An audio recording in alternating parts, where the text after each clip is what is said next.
আসসালামু আলাইকুম। যারা জয়েন করছেন কাইন্ডলি একটু বলেন যে কথা স্পষ্ট শুনতে পাচ্ছেন কিনা, আর স্লাইডটা স্পষ্ট দেখা যাচ্ছে কিনা। जी भाई, loud and clear. Okay, thank you. তো আজকে আমাদের আধুনিক যুগের হচ্ছে প্রথম ক্লাস, আধুনিক যুগের সাহিত্যে। আমরা এর আগে হচ্ছে মধ্যযুগে পড়াশোনা করছি মোটামুটি, প্রাচীন যুগও দেখছি। আজকে আমরা আধুনিক যুগে হচ্ছে প্রবেশ করব। তো আপনাদের যেভাবে হচ্ছে সিলেবাস সাজানো আছে, আহ, সম্ভবত হচ্ছে ওইখানে চারটা দেয়া ছিল। এইখানে আসলে বেশি একটা সময় নাই, আপনাদের সাথে মাত্র 10টা ক্লাস নেওয়ার সুযোগ পাওয়া যাবে টোটাল সাহিত্যের উপরে। 10টা ক্লাসে আসলে সাহিত্য শেষ করাটা খুব কঠিন। এটা আসলে 1.5-2 ঘন্টা করে নিয়েও শেষ করাটা টাফ আর কি। তো আমি চেষ্টা করতেছি যত বেশি আর কি আপনাদের একটু ইনপুট দেওয়া যায়। আর আমরা আপনারা অলরেডি হচ্ছে, আমি আপনাদের সাথে কিভাবে কি পড়বো না পড়বো অনেক আলাপ আলোচনা করছি। আমরা হচ্ছে 1800 থেকে 1900 এই টাইম পিরিয়ডের মধ্যে যারা জন্মগ্রহণ করছেন, তাদের তাদের থেকে দেখবেন যে পরীক্ষার প্রশ্ন অনেক বেশি আসে। আমরা কিছুদূর পরে আগানোর পরে তারপরে বিগত বছরের প্রশ্ন আবার কিছু দেখবো যে কোন থেকে কি প্রশ্ন আসছে। এই যে স্লাইড আছে, এই স্লাইডে অনেক তথ্য পাবেন। সব মোটামুটি একত্রিত করে দেওয়ার চেষ্টা করা হয়েছে। তো এর মাঝখানে হচ্ছে যে জায়গাটা আমি বেশি দাগায় দিব বা যে জায়গায় আমি বেশি আলাপ আলোচনা করব, সেটা স্বাভাবিকভাবে বেশি ইম্পর্টেন্ট। তবে এই জিনিসটাও হচ্ছে, আমরা যেরকম ইংরেজির ক্ষেত্রে বলি যে রিডিং হ্যাবিট যত বাড়াবেন তত আপনার ট্রান্সলেশন অনেক স্মুথ হবে বা আপনার প্যাসেজ সলভিং অনেক ইজি হবে, ঠিক সেরকম সাহিত্যের ব্যাপারটাও এরকম। এমন না যে ঈশ্বরচন্দ্র গুপ্ত থেকে আপনার পরীক্ষায় প্রশ্ন আসবে, ঈশ্বরচন্দ্র গুপ্ত থেকে, প্যারিচাঁদ মিত্র থেকে, দীনবন্ধু থেকে, এই এই এইখানে ছয়টার মধ্যে এই তিনটা থেকে প্রশ্ন আসার সম্ভাবনা একেবারে নাই বললে চলে। এরকম পর্যায়ে দীনবন্ধু থেকে হয়তো বড়জন নীল দর্পণ থেকে প্রশ্ন আসতে পারে। প্যারিচাঁদ মিত্রর হয়তো আলাল এবার দুলা, তাও এখন যে অবস্থা, যদি 5টা কোশ্চেন দেয় বা 6টা কোশ্চেন দেয় তাহলে দেওয়ার মানে 5টা দেয় তো এখন সুযোগ নাই, ওনাদের থেকে প্রশ্ন দেওয়ার না আসারই চান্স বেশি। তাহলে আমরা এগুলো পড়বো কেন এবং অনেক ডিপ পড়বো? কারণ একটা নাম্বার এক হচ্ছে, যদি একটা 6 মার্কের প্রশ্ন এমন জায়গা থেকে দেয় যেটা আপনার একেবারে আননোন, আপনি লিখতে পারতেছেন না, এবং এইটা এটা থেকে পরীক্ষায় কোশ্চেন আসার চান্স ইদানিং কালে কম হইলো, এনারা প্রত্যেকে হচ্ছে ইম্পর্টেন্ট সাহিত্যিক। তার মানে ধরেন আপনি কোনো কারণে বা কেউ বাদ দিয়ে গেছেন, কিন্তু অন্য সবাই বাদ দিয়ে যাবে না। তারা হয়তো 6-এর ভিতরে 4.5-5 পর্যন্ত তুলে ফেলবে। তো সেই কাজটা আমরা করতে পারবো না। আর নাম্বার দুই, যেটা মোস্ট ইম্পর্টেন্ট, আপনি এটা না পড়া থাকলে বা প্রিলি পড়া দিয়েও হয়তো এইখানে 2.5-3 কাভার করতে পারবেন, যেটা খুব একটা ইফেক্ট ফেলবে না। তো যেটা বেশি ইম্পর্টেন্ট সেটা হচ্ছে কি, যত বেশি আমরা সাহিত্যের বিভিন্ন রাইটারের সম্পর্কে পড়াশোনা করব, তত আমাদের সাহিত্যের যে জ্ঞান, এইটা তত বেশি এনরিচ হইতে থাকবে। তো সাহিত্যের ওই জ্ঞানটা আমাদের হচ্ছে এনরিচ করা খুব বেশি ইম্পর্টেন্ট এবং খুব গুরুত্বপূর্ণ একটা জায়গা। মানে এটা যে কেবল এরকম না যে আমি ঈশ্বরচন্দ্র গুপ্ত পড়ছি তার মানে গুপ্ত আসলে ওটা ইউজ করতে পারবো, বাকি কোনো জায়গায় ইউজ করতে পারবো না, এরকম না। এটা আপনি দিন দুনিয়ায় অনেক জায়গায় কাজে লাগাইতে পারবেন, সামনে করতে থাকলে বুঝবেন। নাম্বার তিন হচ্ছে ভাইবা। ভাইবার এখন কোনো সিলেবাসের বাপ মা নাই, সাহিত্যের কোনো বাবা মা নাই। হ্যাঁ, আমি হচ্ছে মানিক দিয়ে শুরু করছিলাম এক বিসিএস এ। সেটা একদম আমরা মহাকাব্য থেকে শুরু করে মধ্যযুগ, প্রাচীন যুগ থেকে শুরু করে আধুনিক যুগের একেবারে হুমায়ুন আহমেদ পর্যন্ত এসা সবকিছু নিয়ে তারা আলাপ আলোচনা করছে। আবার আর এক বিষয় হচ্ছে ভাইভাতে হচ্ছে এই গুপ্তর থেকে কবিতার লাইন বলছিলাম, গুপ্তর থেকে প্রশ্ন করছিল। তো ভাইবার জন্য এটা খুব ইম্পর্টেন্ট একটা জায়গা। এখন আপনাদের লাস্ট ক্লাসে আমি বারবার করে এই এই ব্যাপারটা কথা বলছি, এই জন্য আজকে আর বেশি আলাপ আলোচনা গেলাম না। যেটুকু আমরা কথাবার্তা বলবো আমরা একটু মন দিয়ে শোনার চেষ্টা করব। আর ওই জায়গাগুলো আপনারা বারবার একটু রিকল করবেন। আমরা সাহিত্যের 1 নম্বর ক্লাস করে যখন 2 নম্বরে যাব, 2 নম্বর ক্লাস শুরু করার প্রথম 5-10 মিনিট আমরা আবার এক দেখে আসবো। যখন তিনে যাব তখন আবার 1-2 দেখে আসবো, যখন চারে যাব আবার 1-2-3 দেখে আসবো। এইভাবে আগে আগে আমাদের আগাইতে হবে। এই সিস্টেম হচ্ছে ওয়ার্ড করতে হয়, এই সিস্টেমে হচ্ছে সাহিত্যের কবিতার লাইন করতে হয় যেগুলো পরীক্ষা আপনারা লিখতে চান। কারণ আমরা এখানে কেউ এরকম সাহিত্যিক না যে ঠাস ঠাস করে একটা একটা কবিতার লাইন বলে দিব, এরকম আমরা কেউই না। ধরে নিচ্ছি আর কি, হইলে তো ভালো। তো আমরা হচ্ছে সবকিছু রিকলের মধ্যে রাখবো, হ্যাঁ, যে এই জায়গাটা কি, এই জায়গাটা কি, এই জায়গাটা কি। এবং মোস্ট ইম্পর্টেন্টলি মাথায় এটা রাখবেন, যখন আমরা একসাথে অনেকগুলো পড়ে ফেলবো, ধরেন এখানে প্রায় আহ এই যে 1800 থেকে 1900, এখানে প্রায় 20 জনের উপরে সাহিত্যিক আছে। যখন আমাদের টোটাল 20 জন হয়ে যাবে, তখন তো আমরা অনেক কিছু মাথায় রাখতে পারবো না, স্বাভাবিক। এত খুঁটি নাটি হ্যান ত্যান মাথায় থাকবে না। তখন মাথায় রাখতে হবে কি, স্রেফ রাইটারের নাম। যে আপনি ওই 20 জন রাইটারকে ইন্ডিভিজুয়ালি প্রত্যেকটা রাইটারকে চেনেন কিনা। আপনি কি বিহারীলালকে চিনেন? চিনি। বিহারীলাল কিসের জন্য বিখ্যাত? গীতি কবিতার জন্য বিখ্যাত। গীতি কবিতা রিলেটেড তার দু একটা কবিতার লাইন বলেন, দু একটা কবিতার লাইন বললাম, তারে গীতি কবিতার কথা কে বলছে? রবীন্দ্রনাথ। তাহলে রবীন্দ্রনাথ তো বিহারীলাল রিলেটেড কথাবার্তা আছে কিনা? জাস্ট এই এরকম কিছু 4-5টা ইনফরমেশন মাথায় রাখলে তখন এই রাইটার থেকে যে কোশ্চেনই আসুক না কেন আপনি অ্যান্সার করে আসতে পারবেন, বা ভাইভাতে যদি এখান থেকে কোনো প্রশ্ন করে আপনি ফেস করে আসতে পারবেন। আমাদের আলটিমেট উদ্দেশ্য হচ্ছে মানে সেইটা, ফাইনাল উদ্দেশ্য হচ্ছে ওইটা, যে আমি ইন্ডিভিজুয়াল প্রত্যেকটা রাইটারকে যেন চিনতে পারি। যে আমি, আপনি যেভাবে পাশের বাড়ির আঙ্কেলটা চিনেন, আপনার একটা ফ্রেন্ডটা চিনেন, আমার স্কুল ফ্রেন্ড আছে, কলেজ ফ্রেন্ড আছে, যেরকম আপনি আলাদা করতে পারেন, ঠিক প্রত্যেকটা সাহিত্যিককে আপনাকে আলাদা করতে শিখতে হবে। এবং এই জিনিসটা আলাদা যেন করতে পারে, এইটার উদ্দেশ্যে বিভিন্নভাবে সাহিত্য পড়ানো যায়। আমরা বিভিন্ন স্যার বিভিন্ন জনের কাছে বিভিন্ন স্টাইলে পড়ছি, কবি পড়ছি, উপন্যাসিক পড়ছি, এইভাবে। কিন্তু মোস্ট মানে যেটাকে আমার আমার খুব ফ্রুটফুল মনে হয়েছে সেটা হচ্ছে তার জন্মসাল অনুসারে আগায় আগায় যাওয়া পড়া।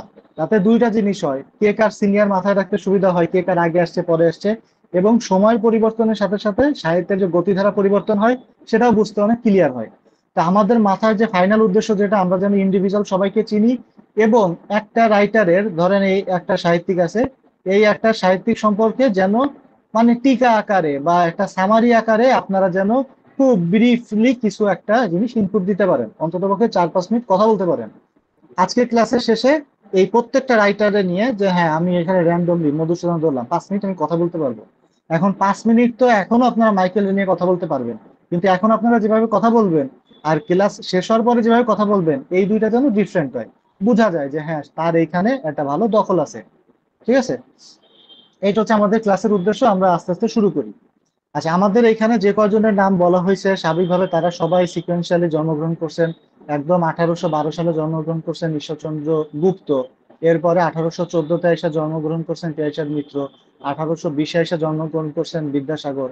1824-এ এসে জন্মগ্রহণ করছেন মাইকেল মধুসূদন দত্ত। এরপর 30 দশকে এসে দীনবন্ধু বিহারীলাল, আরেকজন ছিল বঙ্কিমচন্দ্র। তো বঙ্কিমচন্দ্রের ভিতরে আসলে প্রবেশ করলে হারাই যাইতে হবে, এই জন্য আজকে আমি এই অংশটারে বাদ রাখছি, হয়তো পারলে আমি যাইতাম। তো বঙ্কিমচন্দ্র আর হচ্ছে মীর মোশাররফ, এই পর্যন্ত যদি আমরা পড়ি তাহলে 1850 পর্যন্ত যে সকল সাহিত্যিক জন্মগ্রহণ করছেন তারা শেষ হয়ে যাবে। তাহলে এই 6 8 2 8, এই 8জন সাহিত্যিক মোটামুটি 1800 থেকে 1850, এই প্রথম 50 বছরে মাত্র এই 8জন সাহিত্যিক জন্মগ্রহণ করছে।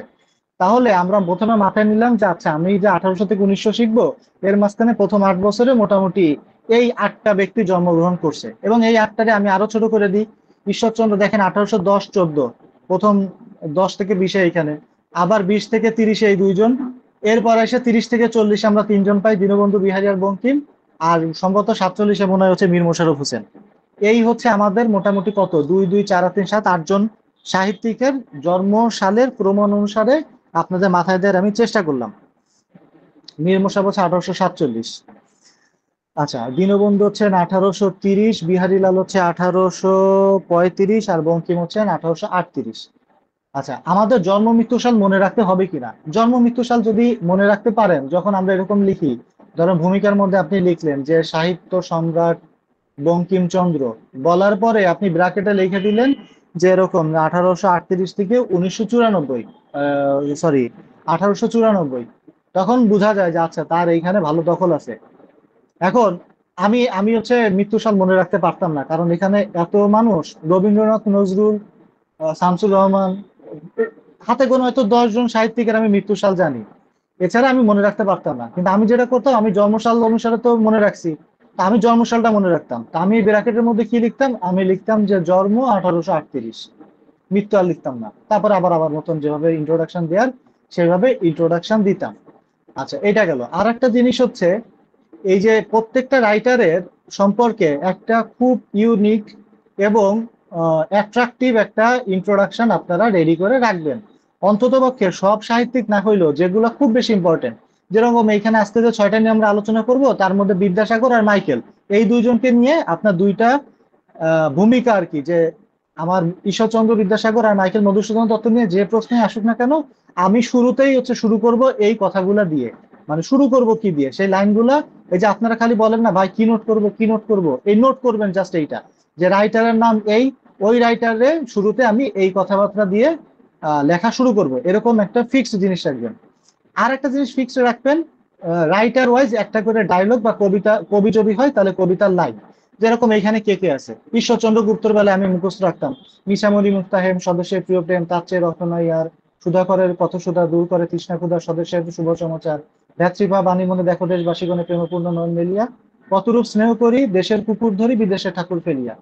এই একটা রাইটার একটা কবিতা। আবার ধরেন এখানে বিহারীলাল আছে গীতি কবিতা, তাহলে সর্বদা হু করে মন বিশ্ব যেন মরুর মতন, চারিদিকে ঝালাপালা উফ কি জ্বলন্ত জ্বালা অগ্নিকুণ্ডে পতঙ্গ পতন, এরকম একটা রাইটার ওয়াইজ একটা কবিতা। এখন আপনি ঠাস করে যে ফুল কবিতা মুখস্থ করতে পারবেন না, পারলে 2 লাইন বা 3 লাইন পড়েন যে হ্যাঁ আমি বিহারীলাল রিলেটেড 3 লাইন পারি, ঈশ্বরচন্দ্র রিলেটেড 2 লাইন পারি, মাইকেল রিলেটেড 2 লাইন পারি। এখন কোন 2 লাইন পড়বেন?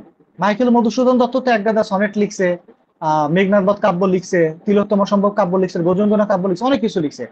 কোন জিনিসটা লিখলে আমি সব জায়গায় খাওয়াইতে পারবো, যে প্রশ্নই আসুক না কেন আমি লিখতে পারবো, সেরকম মাইকেলের একটা জায়গা হচ্ছে সনেট। আবার আরেকটা ব্যাপার হচ্ছে আপনি যদি ওই রাইটারের অলরেডি কোনো কবিতার লাইন আপনার মাথায় থাইকা থাকে, যেরকম ধরেন মাইকেলের নিয়ে আমরা কি জানি, সততে নদ তুমি পরমর মনে সতত তোমার কথা ভাবিয়ে বিরলে, মুখস্থ আছে ছোটবেলায় দেখছি, তাহলে শুধু ওইটাই পড়েন, কোনো সমস্যা নাই। এরকম প্রত্যেকটা সাহিত্যিক ওয়াইজ, মানে পার সাহিত্যিক যেন একটা করে কবিতার লাইন বা 1-2 লাইন যেন আপনার মাথায় থাকে, তাহলে হবে কি আপনার লেখাটা আরো বেশি এনরিচ হবে। আর কিভাবে লেখা প্রেজেন্টেশন করবেন এগুলো আগেও বলছি, সামনে বলবো, আজকে আমরা এখানে যাব না। আচ্ছা, এতক্ষণ যা কথাবার্তা বললাম এটা আমাদের একটা ইন্ট্রোডাক্টরি কথাবার্তা ছিল যে আমরা কি করতে চাইতেছি না চাইতেছি।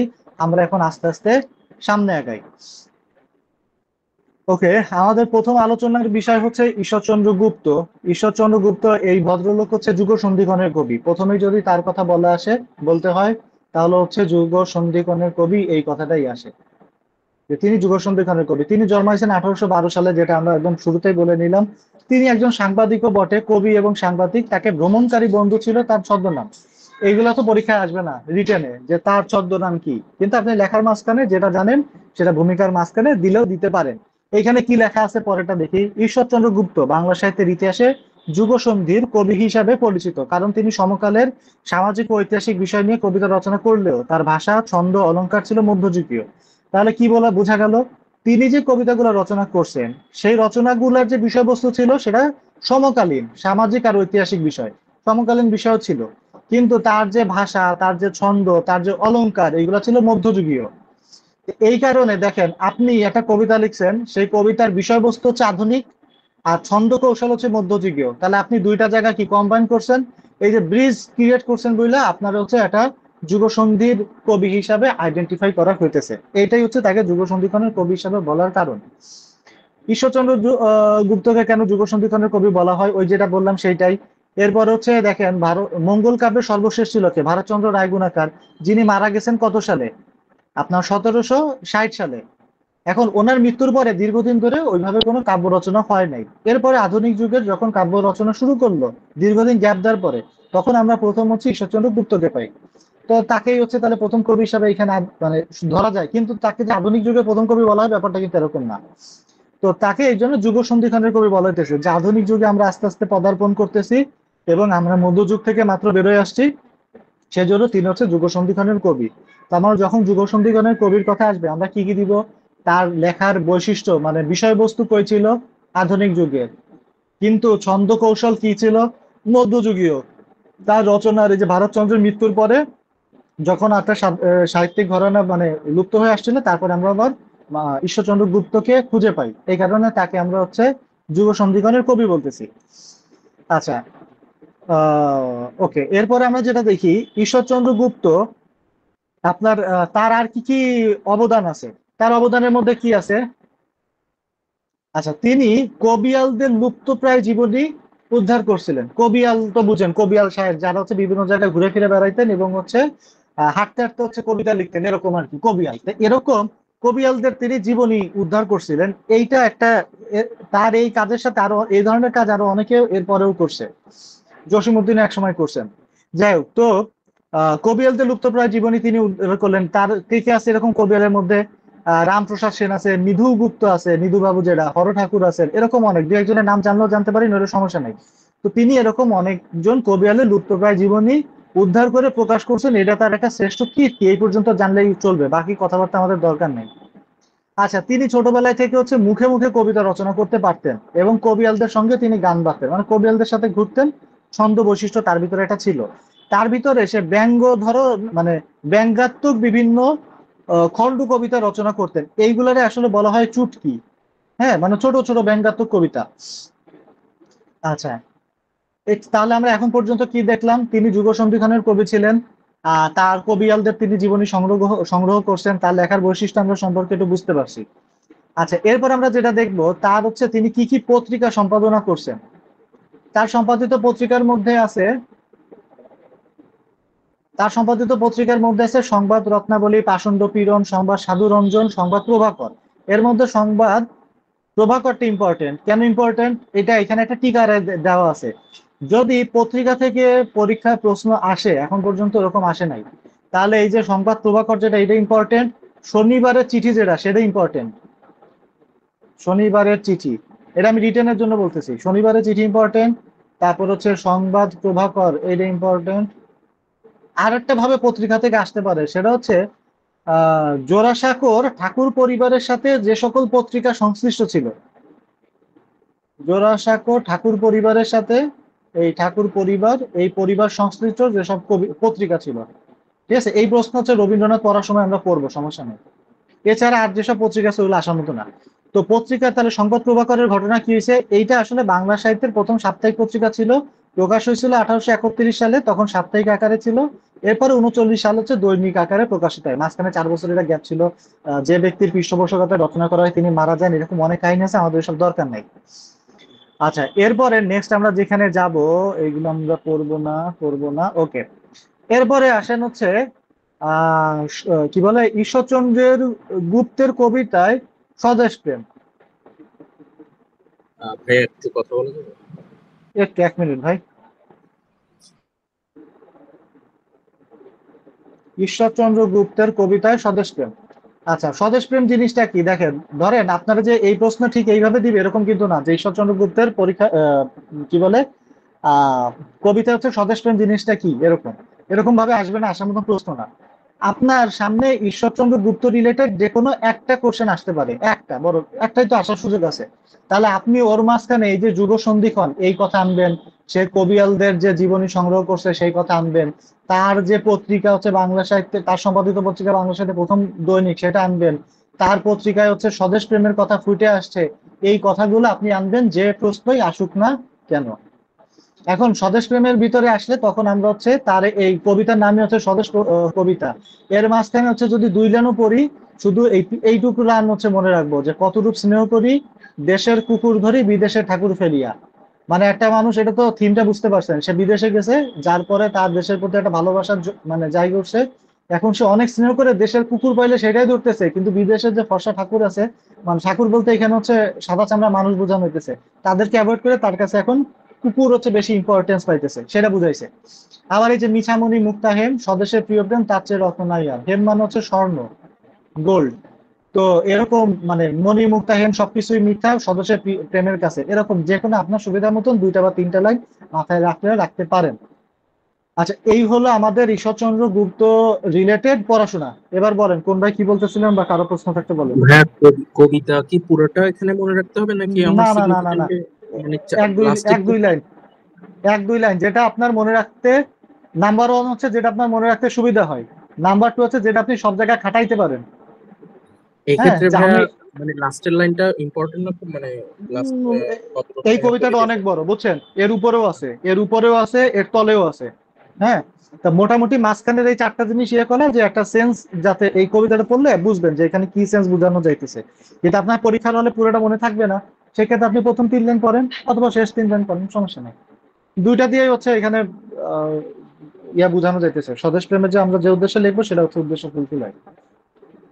হ্যাঁ, এবং এটা 2 লাইন লিখলেই ওকে। এখানে 3 লাইন হচ্ছে যে ছন্দটা মিলে সেই জন্য।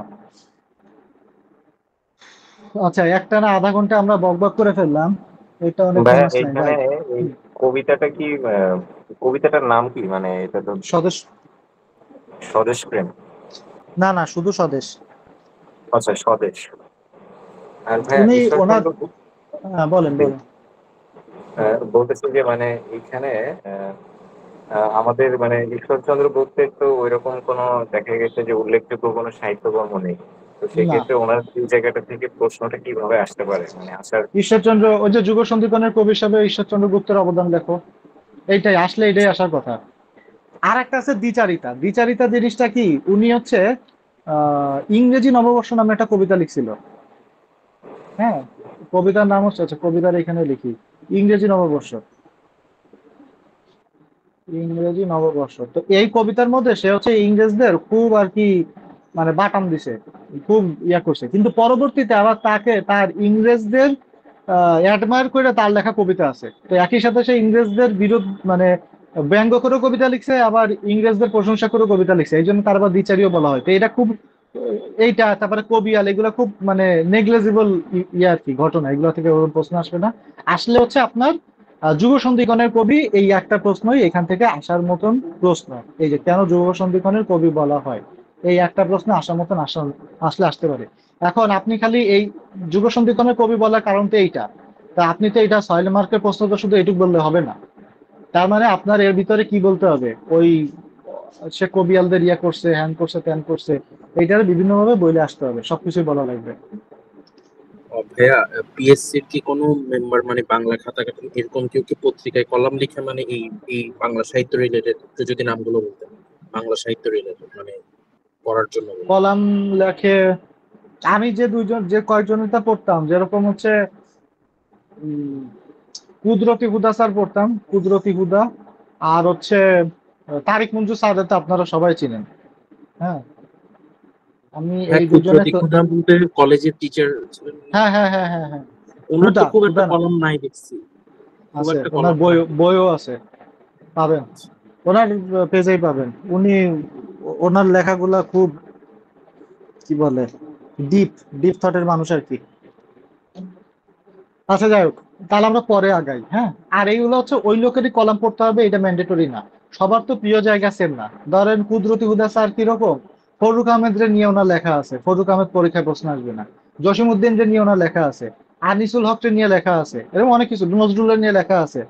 তো এখন উনি মনে করেন এই যে বিহারি লালটাল এই সাইড মানে ওনার প্রিয়জন না, এই সাইড দেখে নাই। এখন একটা সাইডে একটা মানুষের প্রিয় সাইড থাকে, এক এক সমালোচকের, তারা সেই দিকটা বেশি ফোকাস করে দেখে।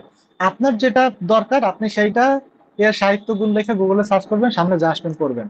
আচ্ছা যাই হোক, আমরা হচ্ছে পরে আগাই। হ্যাঁ, আমাদের অনেক পড়াশোনা করতে হবে, এক্সট্রা কথাবার্তা বলা যাবে না। আচ্ছা, এবার আসলে হচ্ছে প্যারীচাঁদ মিত্র। প্যারীচাঁদ মিত্র হচ্ছে বাংলা সাহিত্যের প্রথম যে উপন্যাস বলে যেটাতে বলা হইতেছে আলালের গলে দুলাল, সেইটার হচ্ছে লেখক প্যারীচাঁদ মিত্র, আমরা সবাই ওনাকে চিনি। ওনার ছদ্মনাম কি ছিল, এই যে টেকচাঁদ ঠাকুর। এখন এই ব্যক্তি থেকে কি প্রশ্ন আসতে পারে? আচ্ছা, এই লোকের উপরে ভাই আমরা আরেকটু বরাদ্দ, জুম করে নেন, আরেকটু আচ্ছা জুম করে নেন। এই লোকের উপরে আমাদের বরাদ্দ সময় মোটামুটি 8-10 মিনিটের বেশি দেওয়া যাবে না। উনি ওনার এখান থেকে আমরা আলালের ঘরে দুলাল, এইটাই হচ্ছে একটু দেখবো, আলালের ঘরের দুলাল এইখান থেকে কি হয়েছে। আর হচ্ছে এর কিছু চরিত্র আছে, এই চরিত্রের নাম হচ্ছে ঠক চাচা। ঠক চাচা হচ্ছে মোকাজুম মিয়া। হ্যাঁ, এই জিনিসটা একটু ইম্পর্টেন্ট, যদি কঠিন প্রশ্ন করতে চাই এখান থেকে করতে পারে, বা আমাদের জেনে যাওয়া উচিত। আচ্ছা দেখেন, আমি আবার আপনাদের উদ্দেশ্য ক্লিয়ার করি। একটা রাইটার, এই রাইটার থেকে যে প্রশ্নই আসুক 6 মার্কের আপনারা যেন লিখতে পারেন, তার মানে তার সম্পর্কে আমি যা কথাবার্তা বলবো এটা আপনি মাথায় নিলে যে পরীক্ষায় যে প্রশ্ন আসুক না কেন আপনি 6 মার্ক লিখে আসতে পারবেন, কোনো সমস্যা হবে না। তো যে জায়গায় হচ্ছে একাধিক প্রশ্নের জায়গা আছে, যে আহ, সেই জায়গায় আমি উল্লেখ করে দিব। যে নজরুলে যেরকম পাবেন, যে নজরুলের সাম্যবাদী চরিত্র বলো, বিদ্রোহী ও প্রেম প্রধান নজরুল, সে কিভাবে বিদ্রোহের সাথে প্রেমের মিক্স আপ করছে, তারপরে তার বিদ্রোহী কবিতার মিথের ব্যবহার, এরকম একাধিক প্রশ্ন যে রাইটার আসবে ওটা বলে দিব, এই রিলেটেড আপনাদের প্রশ্ন করতে হবে না, আপনারা মনোযোগ দিয়ে শুধু ক্লাস দেখতে থাকেন। তো টেকচাঁদ ঠাকুর হচ্ছে ওনার ছদ্মনাম ছিল। উনি কি করছে দেখেন, উনি হচ্ছে তার প্রথম উপন্যাস সেটা বের করছে কবে, আলালের ঘরে দুলাল 1858 সালে। আপনারা আমাকে বলেন তো, বাংলা সাহিত্যের যে প্রথম সার্থক উপন্যাস এটা কত সালে প্রকাশিত হয়েছিল?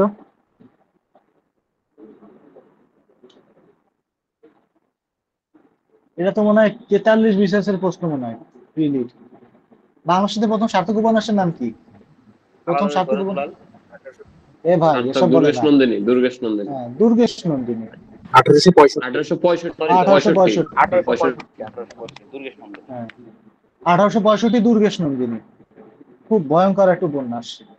তো তার আগে আরো অনেকগুলো উপন্যাস কিন্তু বের হয়েছে। এখন এরও আগে হচ্ছে হেনা ক্যাথরিন কি জানি একটা লিখছিল, তো সেটা হচ্ছে ওইরকম ইয়া পায় নাই বুঝলা, ইম্পর্টেন্ট না আর কি। তা ওটা উপন্যাস লেখা, ফুলমণি ও করুণার বিবরণ, হ্যাঁ ওটা হচ্ছে উপন্যাস লেখা প্রয়াস, ওটা আমাদের দরকার নেই। তা আমাদের হচ্ছে আলালের ঘরে দুলাল হচ্ছে বাংলা সাহিত্যের আধুনিক কালে আর কি লেখা প্রথম উপন্যাস। তা এইটাকে আমরা এইটার হচ্ছে কাহিনী সংক্ষেপটা দেখবো। আর প্যারিচাঁদ মিত্র থেকে হচ্ছে ওরকম আলাদা করে কিছু আসার কথা না যে ঔপন্যাসিক প্যারিচাঁদ মিত্রের সাহিত্য গুণ সম্পর্কে লেখা, এরকম হয়তো আসতে পারে। এখন উনি কি কি লিখছে দেখেন, ওনার উপন্যাসের মধ্যে বা ওনার গ্রন্থের মধ্যে, গ্রন্থ তালিকা যদি আমরা বলি, কারণ ম্যাক্সিমাম হচ্ছে অনেক কি গদ্য গ্রন্থ। এখন সরাসরি তো এইগুলা হচ্ছে উপন্যাসের কাতারে ওই সময় ফেলা যায় নাই। আলালের ঘরে দুলাল আছে, অবেদি আছে, আধ্যাত্মিকা আছে, যৎ কিঞ্চিত রামারঞ্জিকা, আচ্ছা গীতাঙ্কুর, মদ খাওয়া বড়দায় জাত থাকার কি উপায়, এটা প্রহসন টাইপের আর কি। এখন এইখান দিয়ে কয়েকটা ভাবে আসতে পারে। আগে যেরকম আসতো যে দীনবন্ধু মিত্রের রচিত 3টি গ্রন্থের নাম লেখো, লাস্ট 44 বিসিএস এটা প্রশ্ন আসছিল যে রবীন্দ্রনাথ ঠাকুরের 3টা ভ্রমণ কাহিনীর নাম লেখো। এবার এরকম প্রশ্ন এখন আসার চান্স কম। আচ্ছা ধরেন যদি আসে যে আলালের ঘর দীনবন্ধু মিত্রের রচিত 3টি গ্রন্থের নাম লেখেন বা 5টা গ্রন্থের নাম লেখেন, এখন তো 6 মার্কের প্রশ্ন দিবে, আপনারা কি জাস্ট 5টা গ্রন্থের নাম লিখে দিয়ে চলে আসবেন? কি করবেন একটু বলেন তো। দীনবন্ধু মিত্র সম্পর্কে একটা গ্রন্থ ইন্ট্রোডাকশন দেব সম্পর্কে 2 লাইনের, আর বর্ণনা দেব। গ্রন্থ লেখা। হ্যাঁ অ্যাটলিস্ট প্রশ্ন যাই আসুক না কেন ইন্ট্রো দিবেন, খুব স্ট্রং একটা ইন্ট্রো দিবেন। এরপরে যে জিনিস চাইছে সেই জিনিস বলবেন, মূল বডির জায়গায় রাখবেন। এরপরে আবার কনক্লুশনে আইসা তার সম্পর্কে আরো যা যা জানেন, অনেক কিছু জানবেন, এগুলো বলে আসতে হবে। এবং সাহিত্যের প্রশ্নে কিন্তু ভাই টু দা পয়েন্ট বলে কোনো জিনিস নাই। এই যে বিসিএস এর যে কথাবার্তা প্রচলিত আছে, যে আমরা একেবারে এগুলো ইন্টারন্যাশনাল অ্যাফেয়ার্সে আছে, বাংলাদেশে আছে, সাহিত্যে কিন্তু এই কাজ করবেন না যে আমি স্যার টু দা পয়েন্টে লিখে দিয়ে আসছি, 6টা চাইছে 6টা দিয়ে আসছি, এই কাজ করবেন না। সাহিত্য জিনিসটা হচ্ছে অ্যাট্রাক্ট করার জায়গা, পরীক্ষককে আপনার প্রতি আকর্ষণ মানে আকর্ষিত করতে হবে, যেমনি সেই আকর্ষণটা আপনি করে পারেন। আচ্ছা তাহলে তার আমরা কিছু দেখলাম যে আল্লাহ লেবারে দুলাল আছে, অবেদি আছে, আধ্যাত্মিকা আছে। আচ্ছা এইটা হচ্ছে ইংরেজির অনুবাদক হয়েছে দ্য স্পয়েলড চাইল্ড এই নামে। এবং কি বলে দীনবন্ধু মিত্রের একটা সম্পাদিত পত্রিকা ছিল, তার নামই ছিল মাসিক পত্রিকা, মানে পত্রিকাটার নাম ছিল মাসিক। যাই হোক এটা আমাদের লাগবে না, আমরা হচ্ছে আলালের ঘরে দুলালে যাই। হ্যাঁ এখানে কাহিনী সংক্ষেপ হচ্ছে গুগল থেকে কপি করে দেওয়া হয়েছে, আমি আপনাদের বলি এখানে ঘটনা কি আছে। সেটা হচ্ছে বাবুরাম বাবু ছিল ভদ্রলোক। এই বাবুরাম বাবুর এ হচ্ছে কি করতো, এই যে মোকাজান মিয়া যে ব্যক্তি, এই মোকাজান মিয়ার পরামর্শে এ হচ্ছে বিভিন্ন জমি জমা কিন্তু ভুয়া দলিল টলিল করে এই টাইপের। এখন এ হচ্ছে দুষ্টু বুদ্ধি দিত আর কি, দুষ্টু বুদ্ধি দাতা। যাই হোক এখন এই বাবুরাম বাবুর একটা ছেলে ছিল, নাম হচ্ছে মতিলাল। এই মতিলালের মতিটতি খুব ভালো ছিল না। এ হচ্ছে কি করতো, এর বাপের তো টাকা পয়সা আছে, এ হচ্ছে মদ আর মেয়ে এই দুইটা জিনিস নিয়ে সে খুব ব্যস্ত থাকতো। তো তার বাপ তারে ওই রাস্তা থেকে ফিরানোর জন্য একসময় বিয়েও দিছে, কিন্তু বিয়ে দিয়েও কোনো কাজ হয় না। তো একসময় তার ফ্যামিলি তার উপরে খুব বিতৃষ্ণা হয়ে তার মা আর বোন কাশিতে চলে যায়। হ্যাঁ ভারতের একটা জায়গা আছে কাশী, ওই জায়গায় চলে গেছে। তো এই যাওয়ার পরে একসময় তার বোধোদয় হয়েছে যে হাই হাই আমি কি করতেছি। এরপরে সে হচ্ছে মা বোনের কাছে ফিরে যায় এবং তার বোধের উন্মেষ ঘটে আর কি। এই হচ্ছে আলালের ঘরের দুলাল, মানে আলাল হচ্ছে এই ব্যক্তি, আর এই ঘরের দুলাল হচ্ছে এই হচ্ছে সেই দুলাল বলতে তো বুঝেন মানে আদরের সন্তান বুঝায়। তো দুষ্টু বুদ্ধি যে দিত এই যে মোকাজন মিয়া, এই মোকাজন মিয়াদের লেখক নিজেই ঠগ চাচা এই এইটা দিয়ে বলছে। এবং সে এই মোকাজন মিয়ারে যেভাবে ইন্ট্রোডিউস করছে সেটা আমরা একটু দেখি। দেখেন মোকাজন মিয়া সম্পর্কে কাহিনী শুরুতে নেতিবাচক ধারণা দিছে। আচ্ছা এরকম লিখছে যে মোকাজন আদালতের কাজে বড় পটু, নানা কিছু জাল করতে, মিথ্যা সাক্ষ্য সাজাইতে, দারোগা মামলা আমলা এগুলারে বশ করতে, সম্পদ হজম করতে, দাঙ্গা হাঙ্গামা করতে, হ্যাঁকে না নাকে হ্যাঁ করতে তার তুলনা নাই। এগুলো সবই তো নেগেটিভ কাজ। এই জন্য নীলকর জমিদারদের কাছে মোকাজনের খুব কদর। এই চরিত্র সম্পর্কে টেকচাঁদ আরো লিখেছেন, তাহাকে আদর করিয়া সকলে ঠক চাচা বলিয়া ডাকিত। ঠক চাচা নাম একবার উল্লেখ মাত্রই কাহিনীকার থেমে যেতে পারতেন, সেই সুযোগটা ছিল কিন্তু সে থামেন নাই। সে আরো ঠক চাচা ঠক চাচা ঠক চাচা বলে আগায় গেছে। এই জন্য এই উপন্যাস যখন পড়া হয় একজনের নামই বলা হয়েছে ঠক চাচা, তাহলে বুঝাই যাইতেছে এই লোকটা হয়তো নেগেটিভ ক্যারেক্টার এরকম। আর সে যে কাজ কাম করতো সেই কাজগুলো তো সবই নেগেটিভ আমরা দেখতে পাইলাম। তাহলে যদি মোকাজন মিয়ার চরিত্র আসে তাহলে আমরা এই কথাবার্তা গুলো বলতে পারবো। আর এক লাইন এটা চাইলে দিলেও দিতে পারেন, না দিলে না দিতে পারেন, আপনাদের ইচ্ছা আর কি। ঠিক আছে, তাহলে মোকাজন মিয়ার চরিত্র আমরা বুঝলাম। আর কাহিনী সংক্ষেপ যদি আসে, এইটা হচ্ছে কাহিনী সংক্ষেপ। এবং আপনারা যখনই যেটাই পড়েন না কেন, সেইটার হচ্ছে ওই যে নোট যখন করবেন এমনি পড়বেন। এইটা ছিল বাপ, বাপের ছেলে ছিল এইটা, এই ছেলে এই কাজ করতে এই হইছে, তার এই বুদ্ধি পরামর্শ দিতে, এরকম ফ্লো চার্ট আকারে পড়বেন বা লিখবেন, তাহলে হচ্ছে আপনার পরীক্ষার হলে এটা মাথায় ভালো থাকবে। মানে গদবাধা পড়ে যাবেন না আর কি। এ হচ্ছে আমাদের প্যারিচাঁদ মিত্রকে নিয়ে যা বলার তাই। হ্যাঁ, এখন ওনার একটা ইন্ট্রোডাকশন আমরা দেখি কি লেখা আছে। প্যারিচাঁদ মিত্র টেকচার ঠাকুর হচ্ছে বাংলা গদ্যের অবাধ নির্মাণে বিবর্তনের ইতিহাসে এক বিশেষ উল্লেখযোগ্য নাম। তিনি বাংলা সাহিত্যের উপন্যাসের স্ফুটনোন্মুখ যুগে, কি স্ফুটনোন্মুখ সম্মুখ না কি বুঝাইছে এটা, যুগে পুরোপুরি না হলে অন্তত অংশত, অন্তত অংশত মানে কিছু অংশ আর কি, জীবনের সাথে শিল্পের সংকট ঘটাতে পারদর্শিতা পরিচয় দিয়েছেন। ভাষা ব্যবহারে কথ্য রীতির অনুসরণ তাকে বাংলা সাহিত্যে বিশিষ্টতা এনে দেয়। এইগুলো হচ্ছে ভালো কথাবার্তা। এই ভালো কথাবার্তাগুলো আপনারা লিখতে হবে, যে ভাষা ব্যবহারে কথ্য রীতির অনুসরণ তাকে বাংলা সাহিত্যে বিশিষ্টতা এনে দেয়।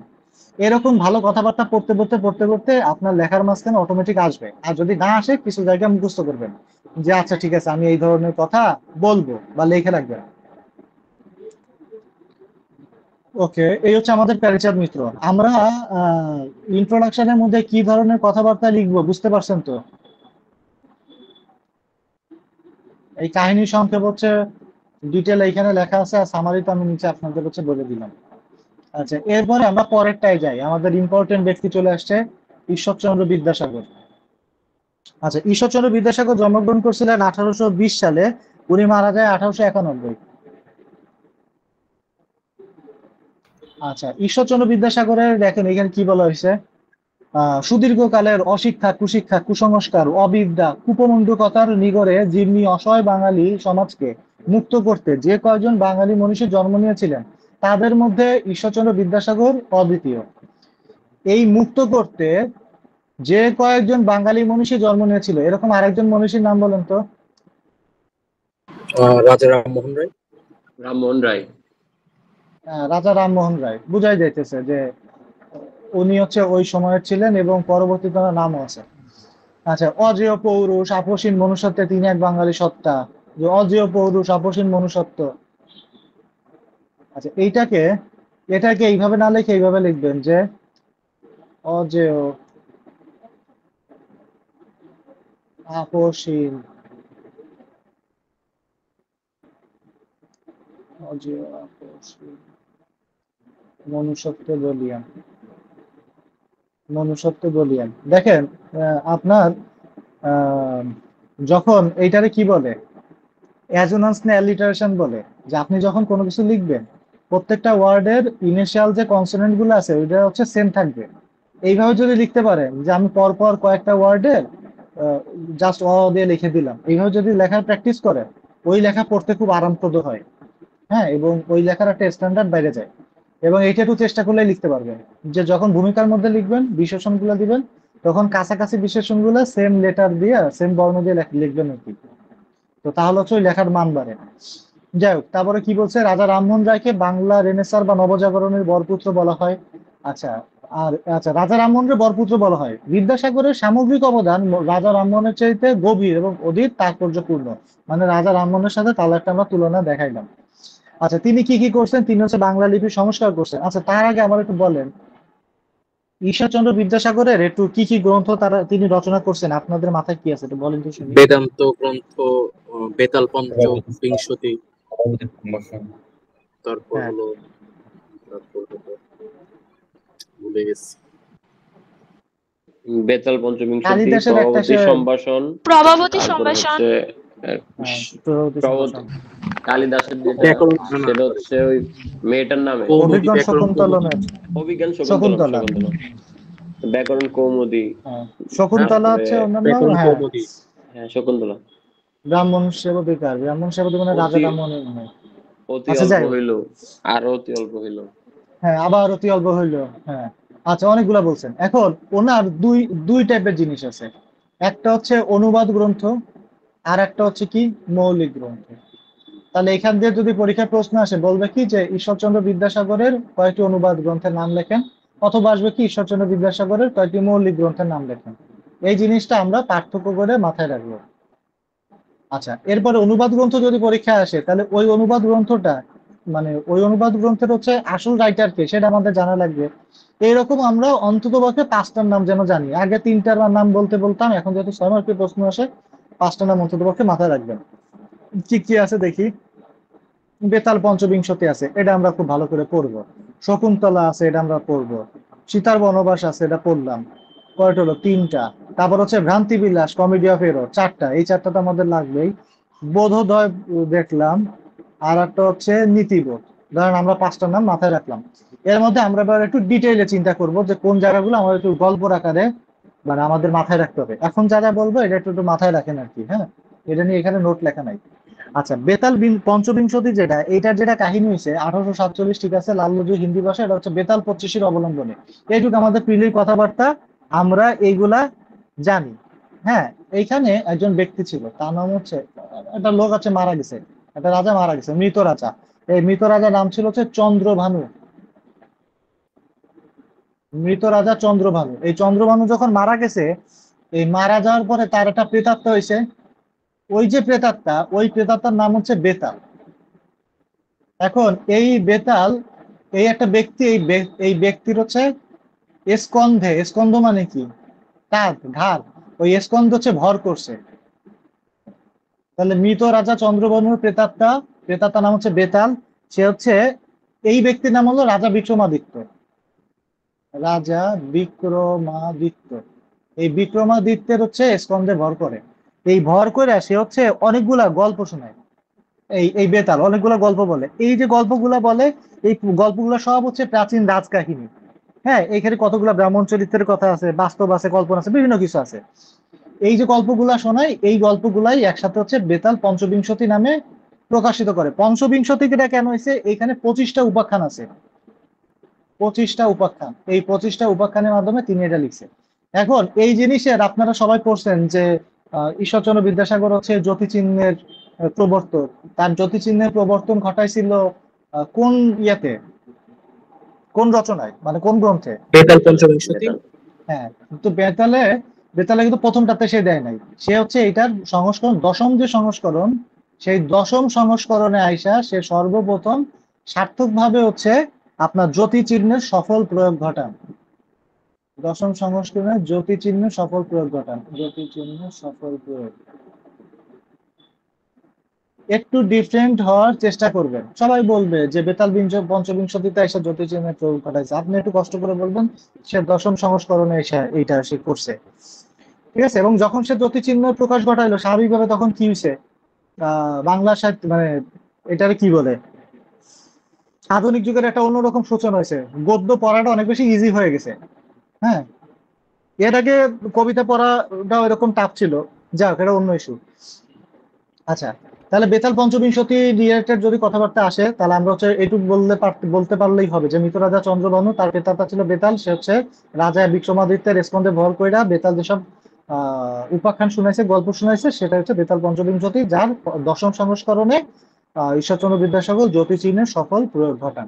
এটা যদি জ্যোতিচিহ্নের প্রয়োগ প্রশ্নেও আসে, তাও যে কথাগুলো বললাম সেম কথাগুলাই বলবেন, যে মৃত রাজা চন্দ্রভানু, হ্যান ত্যান সব যা জানেন সব বলে আসতে হবে। আমি কি বুঝাইতে পারলাম ভাইরা? আচ্ছা, এবার আসেন হচ্ছে শকুন্তলায়। আচ্ছা, শকুন্তলা যেটা, এইটা হচ্ছে কালিদাসের অভিজ্ঞান শকুন্তলম, এইটার অনুসারে হচ্ছে লেখা। এইটার শকুন্তলার হচ্ছে হাজবেন্ডের নাম ছিল দুষ্মন্ত। হ্যাঁ, তো এই দুষ্মন্তর সাথে হচ্ছে শকুন্তলার বিয়ে হবে। বিয়ে হয়ে সম্ভবত হচ্ছে শকুন্তলার কথা সে ভুলে যাবে, সে রাজকার্য হচ্ছে ব্যস্ত হয়ে পড়বে। তো এর আবার একটা ছেলে হয়, ছেলের নাম হচ্ছে ভারত না ভরত, ভরত মনে হয়, ভরত।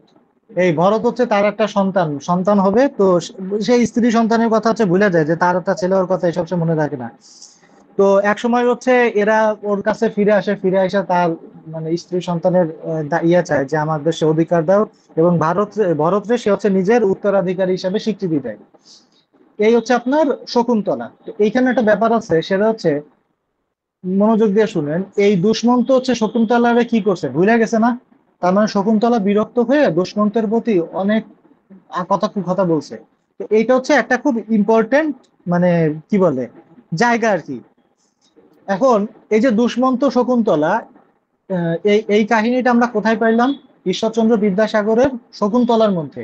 এই দুষ্মন্ত শকুন্তলাটা আমরা আরেকটা জায়গায় পাবো, সেটা হচ্ছে বীরঙ্গনা কাব্য। এই এই জিনিসটা কার লেখা? মাইকেল মধুসূদন দত্ত। মাইকেল মধুসূদন দত্তের মধ্যে যে বীরঙ্গনা কাব্যতে সম্ভবত 11টা আছে মনে হয়, 11টা। এই 11টার মধ্যে দেখেন একটা পত্র হচ্ছে দুষ্মন্তের প্রতি শকুন্তলা, তার মানে শকুন্তলা বিরক্ত হয়ে দুষ্মন্তের প্রতি যে চিঠিটা লিখছিল সেইটা মাইকেল এখানে অ্যাড করছে। আবার আছে সোমের প্রতি তারা, এখানে সব হচ্ছে বয়ফ্রেন্ডের প্রতি গার্লফ্রেন্ড যেসব বিরক্ত হয়ে যেসব জিনিসপাতি লিখছে সেইগুলা। দ্বারকানাথের প্রতি রুক্মিণী, দশরথের প্রতি কৈকেয়ী, দশরথ আর কৈকেয়ীর তো চেনেন। তারপরে লক্ষণের প্রতি শূর্পণখা, শূর্পণখা যার হচ্ছে নাক কাটা দিছিল। তারপরে অর্জুনের প্রতি দ্রৌপদী, দ্রৌপদী হচ্ছে যার 5 স্বামী ছিল কিন্তু দ্রৌপদী মেনলি ভালোবাসতো অর্জুনকে, অর্জুনের প্রতি দ্রৌপদী, দুর্যোধনের প্রতি ভানুমতি। দেখেন প্রত্যেকটা হচ্ছে ওই মেল ক্যারেক্টারের প্রতি ফিমেল ক্যারেক্টার হচ্ছে বিরক্ত হয়ে যে পত্রগুলো লিখছিল সেইটাই হচ্ছে মাইকেল এসে পত্রকাব্য আকারে বীরঙ্গনা পত্রকাব্যের মধ্যে লিখছে তার মধ্যে। এবং এগুলো সবই হচ্ছে কিন্তু ঐতিহাসিক, সবই মহাভারত তারপরে রামায়ণের কাহিনী, ম্যাক্সিমাম মহাভারতের কাহিনী। দুষ্মন্তের প্রতি শকুন্তলা এটা হচ্ছে মাইকেলও লিখছে। আবার মধুসূদন দত্তের যে শকুন্তলা তার মধ্যে আমরা দুষ্মন্তের প্রতি শকুন্তলা এটা পাই। আচ্ছা, এরপরে আসেন হচ্ছে সীতার বনবাস। সীতার বনবাস দেখে বুঝতে পারতেছেন যেটা রামায়ণের একটা উত্তরখণ্ড। রামায়ণের অনেকগুলো খণ্ড আছে, তার মধ্যে একটা হচ্ছে উত্তরখণ্ড, সেটার অনুসারে লিখছে সীতা বনবাসে যাবে সেইটার কাহিনী। নীতিবোধ এটা হচ্ছে রবার্ট উইলিয়াম চেম্বার্সের মরাল ক্লাস এই অবলম্বনে লেখা, মনে রাখতে পারলে রাখেন, না রাখতে পারলেও সমস্যা নাই। বোধোদয় সেম চেম্বার্সের হচ্ছে রুডিমেন্ট অফ নলেজ, এইটা মনে রাখলে রাখলে, নলে নাই। ভ্রান্তি বিলাসটাতে আমরা জানি শেক্সপিয়ারের, এটা আমরা পড়ছি কমেডি অফ এরর, এটা অনুসার হচ্ছে ভ্রান্তি বিলাসটা সে অনুবাদ করছিল। তাহলে মোটামুটি আমরা বেতাল পঞ্চবিংশতি সেইখান থেকে আমরা দেখলাম যে ওইটারে কি বলে, উম, জ্যোতিচিহ্নের যে সফল প্রয়োগ সেটা সম্পর্কে আমরা দেখলাম। আর কি দেখলাম?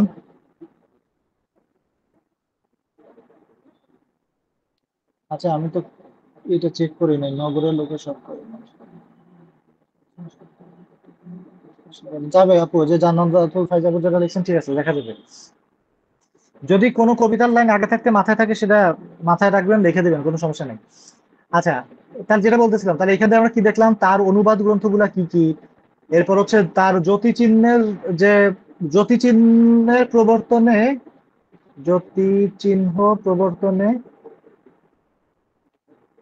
ঈশ্বর বিদ্যাসাগরের ভূমিকা, বিদ্যাসাগরের ভূমিকা এইটাও যদি আসে তাও তোমরা লিখতে পারবো নাকি? আচ্ছা, তারপরে আর কি দেখলাম, এইগুলো মোটামুটি দুই একটা লাইন করে লেখার মতন আমাদের মনে হয় সক্ষমতা আসছে। এবার আমরা হচ্ছে তার ইয়েতে যাই, মৌলিক কাব্যে মৌলিক গ্রন্থে যাব। তার আগে দেখি সে শিশু পাঠ্য অনেক কিছু লিখে, আখ্যান মঞ্জুরি, বোধোদয়, ঋজু পাঠ, বর্ণ পরিচয়, কথামালা। এইটা আলাদা করে লিখছে কেন? যদি এইভাবে আসে যে তার 3টি শিশু পাঠ, মানে শিশু পাঠ্য কাহিনীর অবলম্বনে গ্রন্থ আছে, এরকম গ্রন্থের নাম লিখো, এই জন্য আলাদা করে দেওয়া হয়েছে। আচ্ছা, এবার তো মৌলিক গ্রন্থের মধ্যে আসি। মৌলিক গ্রন্থের মধ্যে কি আছে? বিধবা বিবাহ চলিত হওয়া উচিত কিনা এত বিষয়ক প্রস্তাব, বহু বিবাহ রহিত হওয়া উচিত কিনা এত বিষয়ক বিচার, অতি অল্প হইল, আবার অতি অল্প হইল, অতি অল্প হইল, আবার অতি অল্প হইল, তাহলে 4টা হয়ে গেছে। সে কষ্টচিত উপযুক্ত ভাইপোষ এই ছদ্মনামে এই দুটা জিনিসে লিখছিলেন। আচ্ছা, তারপরে ব্রজ বিলাসে লিখছে, এটা আমাদের পড়ার দরকার নাই। আচ্ছা, তারপরে রত্নপরীক্ষা প্রভাবতী সম্ভাষণ, এটা আমরা মাথায় রাখবো। নিষ্কৃতি লাভের প্রয়াস, তাহলে কি কি দেখলাম? এখানে 4টা দেখছি। একটা বিধবা বিবাহ, একটা বহু বিবাহ। বিধবা বিবাহ কি করতে হবে? প্রচলন করতে হবে, তাহলে চরিত। আর হচ্ছে বহু বিবাহ রহিত, এইটার একটা হচ্ছে এত বিষয়ক প্রস্তাব, এটা তো আপনি প্রস্তাব করতেছেন। আর বহু বিবাহটা রহিত করা উচিত কিনা এই বিষয়ে হচ্ছে একটা বিচার করতে হবে, যে যারা বহু বিবাহ করতেছে তাদের বিচার করতে হবে, নামগুলো যেন ঠিক থাকে। আর অবশ্যই যখন গ্রন্থের নাম লিখবেন তখন লেখার মাঝখানে কোটেশন দিয়ে লিখবেন, যে অতি অল্প হইল, অতি অল্প হইল এই গ্রন্থে, লেখার মাঝখানে যখন এরকম লিখবেন এটা কোটেশনের মধ্যে লিখবেন। আচ্ছা, তাহলে আমরা এখানে মোটামুটি 4, 5, 6টার নাম দেখলাম। এর মধ্যে আমরা যে জিনিসটা আমরা পড়বো এটা হচ্ছে প্রভাবতী সম্ভাষণ। এইটা এইটা আমাদের খুব বেশি ইম্পর্টেন্ট একটা জায়গা, যেটা আমাদের জানতে হবে। আচ্ছা, প্রভাবতী সম্ভাষণের কাহিনী কেউ জানলে একটু বলেন তো, বাইরে সম্পর্কে কি জানেন সেটা বলেন। বিদ্যাসাগরের হচ্ছে বন্ধুর মেয়ে ছিল প্রভাবতী। তো ও হ্যাঁ, হচ্ছে ছোট মানে একদম 2 বছর না 3 বছর বয়সে আড়াই হলো বছর কোন একটা হম অসুখে মারা আড়াই গেছে। 3 বছর। আচ্ছা, তো পরে হচ্ছে আর হচ্ছে বিদ্যাসাগর খুব প্রিয় ছিল, পরে বিদ্যাসাগর এটাতে খুবই ব্যথিত হয়ে প্রভাবতী সম্ভাষণ লেখছে। হুম। আচ্ছা দেখেন, আচ্ছা ঠিক আছে। উম, কি জিজ্ঞেস করতেছিল আসলে পারলাম না। আচ্ছা এইটা হচ্ছে আমরা যে এলিজি গুলা পড়ি না ইংলিশের শকগাথা সেরকম একটা জিনিস। তা আমরা এখানে কয়েকটা ওয়ার্ড মনে রাখবো। এক হচ্ছে তার একটা বন্ধু ছিল, বন্ধুর নাম হচ্ছে ওই গেল এই যে রাজকৃষ্ণ বন্দ্যোপাধ্যায়। হ্যাঁ, এই হচ্ছে বন্ধু। এই বন্ধুর যে মেয়ে, সেই মেয়ের নাম হচ্ছে প্রভাবতী। মানে মেয়ের নামই হচ্ছে, বাচ্চাটার নাম হচ্ছে প্রভাবতী, এটা হচ্ছে বাচ্চার নাম। তো 2.5 বা 3 বছর বয়স ছিল। তো এই বাচ্চার হচ্ছে বিচুশিকা রোগ হয়েছিল। বিচুশিকা মানে হচ্ছে কলেরা রোগ। তো এই রোগ হইলে পানি খাওয়া যায় না, মানে ডাক্তার হচ্ছে পানি খাইতে মানা করে। তা স্বাভাবিক বাচ্চাটা হচ্ছে গলা শুকিয়ে আসতেছে, সে বারবার হচ্ছে এরকম জল চাইতেছে। এখন আপনার একটা 2.5-3 বছরের বাচ্চা হচ্ছে এরকম জল চাইতেছে, তার সামনে যারা বসে আছে তারা হচ্ছে দিতে পারতেছে না, তাহলে অবশ্যই গার্জিয়ানদের খুব কষ্ট হইতেছে। তো সে, এবং ওই এক পর্যায়ে তো মেয়েটা মারা যায়। মারা যাওয়ার পরে সে বলতেছে যে বৎসে, তোমায় আর অধিক বিরক্ত করিব না, অধিক বিরক্ত করিব, তোমায় আর অধিক বিরক্ত করিব না। তারপরে হচ্ছে কি জানি, শুধু বলি বা এরকম কিছু একটা, শুধু বলি যদি তুমি পুনরায় নরলোকে আবির্ভূত হও, যদি তুমি পুনরায় নরলোকে আবির্ভূত হও,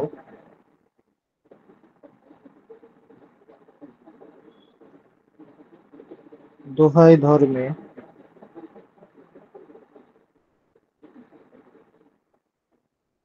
তোমার স্নেহ পাশে যারা আবদ্ধ হইবেন,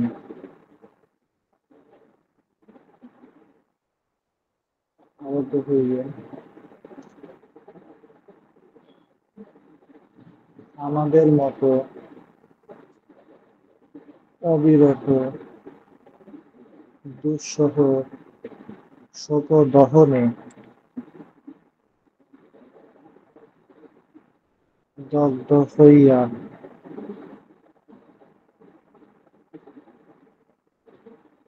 যাবজ্জীবন যাতনা ভোগ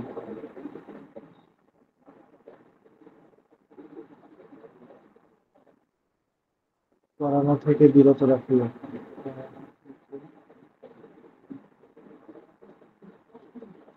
বিরত রাখিও।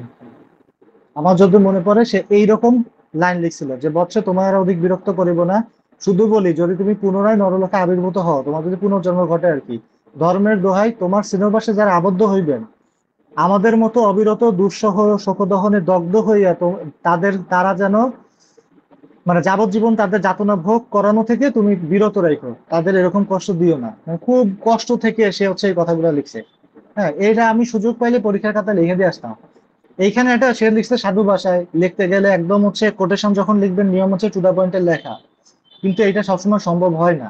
ভাইয়া হ্যাঁ, লাস্টের তবে দুই সেই লাইন ক্ষেত্রে কি বোঝা যাচ্ছে না?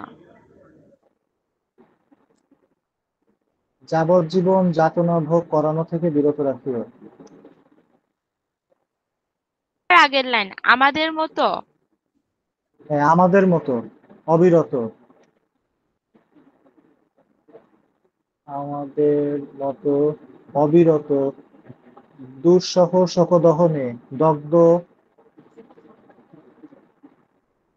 দগ্ধ হইয়া যাবজ্জীবন যাতনা ভোগ করানো থেকে বিরত রাখিও। ঠিক আছে, যাই হোক, তো এখানে বুঝতেই পারতেছেন যে সে সেই বাচ্চাটার প্রতি কতটা অ্যাফেকশনেট ছিল, এবং হচ্ছে সে সেরকম বলে গেছে।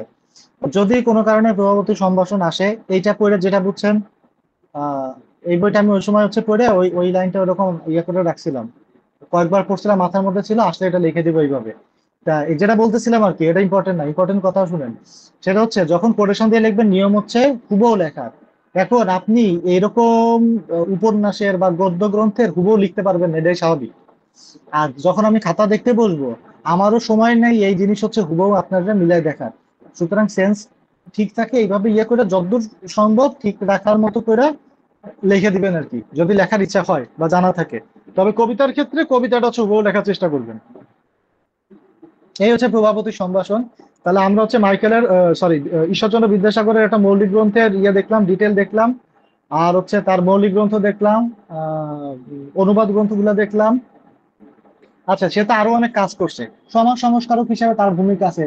তারপর হচ্ছে নারীর শিক্ষা প্রসারে তার ভূমিকা আছে। ঈশ্বরচন্দ্র বিদ্যাসাগরের ছবি দেখছেন না আপনারা? মাথার সামনে অংশে টাক, পিছনে টিকি করা, চুল বাঁধতে রাখতে, যেন হচ্ছে পড়তে পড়তে ঘুমায় না যায়। আচ্ছা দেখেন, বাংলা নারী শিক্ষা প্রসারের জন্য তিনি কি কি করছে, এই যে কলকাতায় হিন্দু বালিকা বিদ্যালয় প্রতিষ্ঠা করছে সে, ঈশ্বরচন্দ্র বিদ্যাসাগর। আর হচ্ছে ড্রিঙ্ক ওয়াটার বিটন, হ্যাঁ, খাবার পানির বিটন, এই দুই ব্যক্তি, এরা দুইজন একসাথে মিলে হচ্ছে কলকাতায় হিন্দু বালিকা বিদ্যালয় প্রতিষ্ঠা করছে। তাহলে যদি নারী শিক্ষা প্রসার বা সমাজ সংস্কারক, সমাজ সংস্কারের কথা আসলে হচ্ছে শিক্ষার প্রসার দেওয়া যায়, তার মাঝখানে এই লাইনটা লিখতে হবে, এটা ভারতের প্রথম বালিকা বিদ্যালয়। ওকে, আচ্ছা, তারপরে আর কি আছে? এটা বর্তমানে বেথুন স্কুল নামে পরিচিত। আচ্ছা, এছাড়া তিনি বর্ধমান জেলায় মেয়েদের জন্য বিদ্যালয় বানাইছে। আচ্ছা, তিনি দেখেন বিভিন্ন জেলায়, বলবেন যে বিভিন্ন জেলায় 35টা বালিকা বিদ্যালয় স্থাপন করছে। তার মানে মেয়েদের শিক্ষা বিস্তারের জন্য তার ভূমিকা বেশ মানে ভালো আর কি, এটা বোঝা যাইতেছে। এবং পরবর্তীকালে সরকারের কাছে ধারাবাহিক তদবির করে এইগুলাকে আর্থিক ব্যয়ভার বহন করার জন্য। তাহলে সে হচ্ছে এই কলকাতায় হিন্দু বালিকা বিদ্যালয় এটা প্রতিষ্ঠা করছে। 35টা জেলায় মোটামুটি বালিকা বিদ্যালয়, 35টা বালিকা বিদ্যালয় স্থাপন করছে বিভিন্ন জেলায়। বর্ধমান জেলায় হচ্ছে মেয়েদের জন্য বিদ্যালয় স্থাপন করছে, এটা হচ্ছে শিক্ষার প্রসার। আর কি করছে? আচ্ছা, আর হচ্ছে সে হচ্ছে তো সমাজ সংস্কারক, তাহলে হচ্ছে বিধবা বিবাহ প্রচলনের জন্য অনেক কাজ করছে। সে নিজের ছেলের হচ্ছে বিধবার সাথে বিবাহ দিছিল, এটা আপনারা জানেন। তারপর হচ্ছে ইয়া বন্ধ করার জন্য, বহু বিবাহ বন্ধ করার জন্য সে অনেক চেষ্টা করছে। এগুলো হচ্ছে সমাজ সংস্কারক। যখন সমাজ সংস্কারের কথা আসবে তখন হচ্ছে আমরা এই এই আহ দুইটা লিখে দিব, বই দুইটার কথা লিখে দিব যে সে হচ্ছে এই ধরনের গ্রন্থ রচনা করছে যখন সমাজ সংস্কারের কথা আসবে। দেখেন ভাই, পরীক্ষায় প্রশ্ন আসবে একরকম, তার মধ্যে ঘুরে পেঁচা অনেক কথাবার্তা লিখতে হবে। সমাজ সংস্কারের সাথে কি কি যায় সেটা চিন্তা করে আপনি যা পড়ছেন সেটা ওর মাঝখানে আপনার ইনপুট দিতে হবে, এইটাই সিস্টেম। আচ্ছা, এইটা কি ক্লিয়ার? তাহলে আমরা পরেরটা যাই।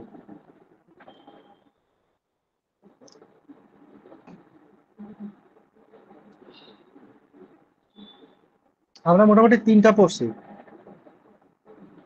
এই তিনটা পড়ার পরে আমার একটু বলেন তো আপনাদের কি অবস্থা।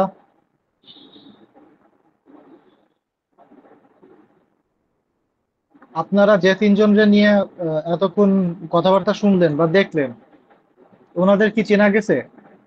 ঈশ্বরচন্দ্র গুপ্ত, প্যারীচাঁদ মিত্র, ঈশ্বরচন্দ্র বিদ্যাসাগর, ওনাদের কি এখন চিনতে পারবেন? বা এখান থেকে হচ্ছে যদি 5 মিনিট কথা বলতে বলে বলতে পারবেন? আরো পড়তে হবে, অনেক কিছু ঘাটাঘাটি করতে হবে। এবং সবসময় চেষ্টা করবেন কি ইন্টারেস্টিং ঘটনা জানার, যেরকম জসিমউদ্দিন কিভাবে বিয়ে করতে গেছিল। জসিমউদ্দিনের এক মানে ওর যে বউ আর কি, তার নানা শ্বশুর তারে ডাইকে নিয়ে গেছে। আচ্ছা, আমরা এরপরে কে আছে? মাইকেল আছে, দীনবন্ধু আছে, বিহারীলাল আছে। বিহারীলালের গল্প করি। বিহারীলাল হচ্ছে ইয়ার বাড়িতে যাইতো, ওই যে জোড়াসাঁকো ঠাকুর পরিবারে সে যাইতো। এবং বিহারীলালদের জোড়াসাঁকো ঠাকুর পরিবারে তো সবাই কবি, মোটামুটি কবি সাহিত্যিক, তার একদম বাপ, ঠাকুর দাদা, বড় ভাই, ভাবি সবাই হচ্ছে সাহিত্যিক। তো ওইখানে হচ্ছে কাব্যের আসর বসতো। বিহারীলালের জন্ম দেখেন কবে? 1835 সালে। আর রবীন্দ্রনাথের জন্ম হচ্ছে 1861 সালে। তাহলে এই লোক মোটামুটি এর প্রায় 30 বছর বা 26 বছরের বড়। তো রবীন্দ্রনাথ যখন বুঝতে শুরু করছে তখন কিন্তু বিহারীলাল একেবারে মানে পুরোদস্তুর একদম প্রতিষ্ঠিত কবি। তো ওই কবি বিহারীলালের যখন সবাই তো তারা যে যার কবিতা আবৃত্তি করতো, বিহারীলালের একটা প্রভাব রবীন্দ্রনাথের ভিতরে খুব শক্তপোক্ত ভাবে দেখা যায়। এবং রবীন্দ্রনাথ যখন আমরা পড়বো, আমরা দেখবো তার জীবনের প্রথম দিকের যে রচনা কাব্যগ্রন্থগুলো, সেখানে সরাসরি বিহারীলালের প্রভাব আছে। তো এই বিহারীলালের কবিতায় আপনারা তো মোটামুটি রবীন্দ্রনাথের সাথে কাদম্বিনী দেবীর হচ্ছে সম্পর্ক নিয়ে টুকটাক জানেন, জানেন না? কাদম্বিনী না কাদম্বরী? কাদম্বিনী তুমি না, তার যে কাদম্বরী। কাদম্বরী, তার যে ভাবি আর কি, বৌদি, তো তারা হচ্ছে কাছাকাছি বয়সের ছিল। তো এই কাদম্বরী দেবী বিহারীলালের একটা কাব্যগ্রন্থ ছিল, নাম হচ্ছে সারদা মঙ্গল। এই সারদা মঙ্গল পড়ার পরে কাদম্বরী ওনার একটা প্রশ্ন করে যে কে ধ্যান করে, এরকম ধ্যানে বসে কি এই রিলেটেড একটা প্রশ্ন করে, ওই সারদা মঙ্গলের থেকেই আর কি। তো এবং সে হচ্ছে একটা আসন বইনা দেয় ওই বিহারীলালকে, যে এই আসনে আপনি বসে এরকম আর কি ভালোবাসাটা মানে অ্যাফেকশনেট হয়ে একটা আসন বইনা দিছে তাকে। তো এরপরে তো সে সুইসাইড করে, জানেন সবাই। তো বিহারীলালও সেটা খুব নাড়া দেয়। এরপরে সে এই কাদম্বরী যে যে প্রশ্ন করছিল সেই প্রশ্নের উত্তর দেওয়ার জন্য সারদা মঙ্গলের একটু পরের ভার্সনের মতন চিন্তা করে সে সাধের আসন রচনা করে। হ্যাঁ, সাধের আসন এইটা সে হচ্ছে রচনা করে। এখন আমাদের পরীক্ষাতে এইসব লেখার মতন জায়গা নাই, কিন্তু আমরা হচ্ছে এই এই ব্যক্তিগুলা কই ছিল, কই ঘুরতো, কি করতো না করতো, এইগুলো টুকটাক করে শুনবো, জানবো। যখন আমরা দীনবন্ধু মিত্রকে পাবো, দীনবন্ধু মিত্র কি করছে, নীল দর্পণ লিখছে। এই নীল দর্পণ হচ্ছে আপনার সম্ভবত এক পাদ্রী ছিল জেমস লং মনে হয়, এ হচ্ছে এটা প্রকাশ করছিল। আবার এইটার হচ্ছে অনুবাদ করছিল হচ্ছে মাইকেল আর কি, নেটিভ ছদ্মনামে।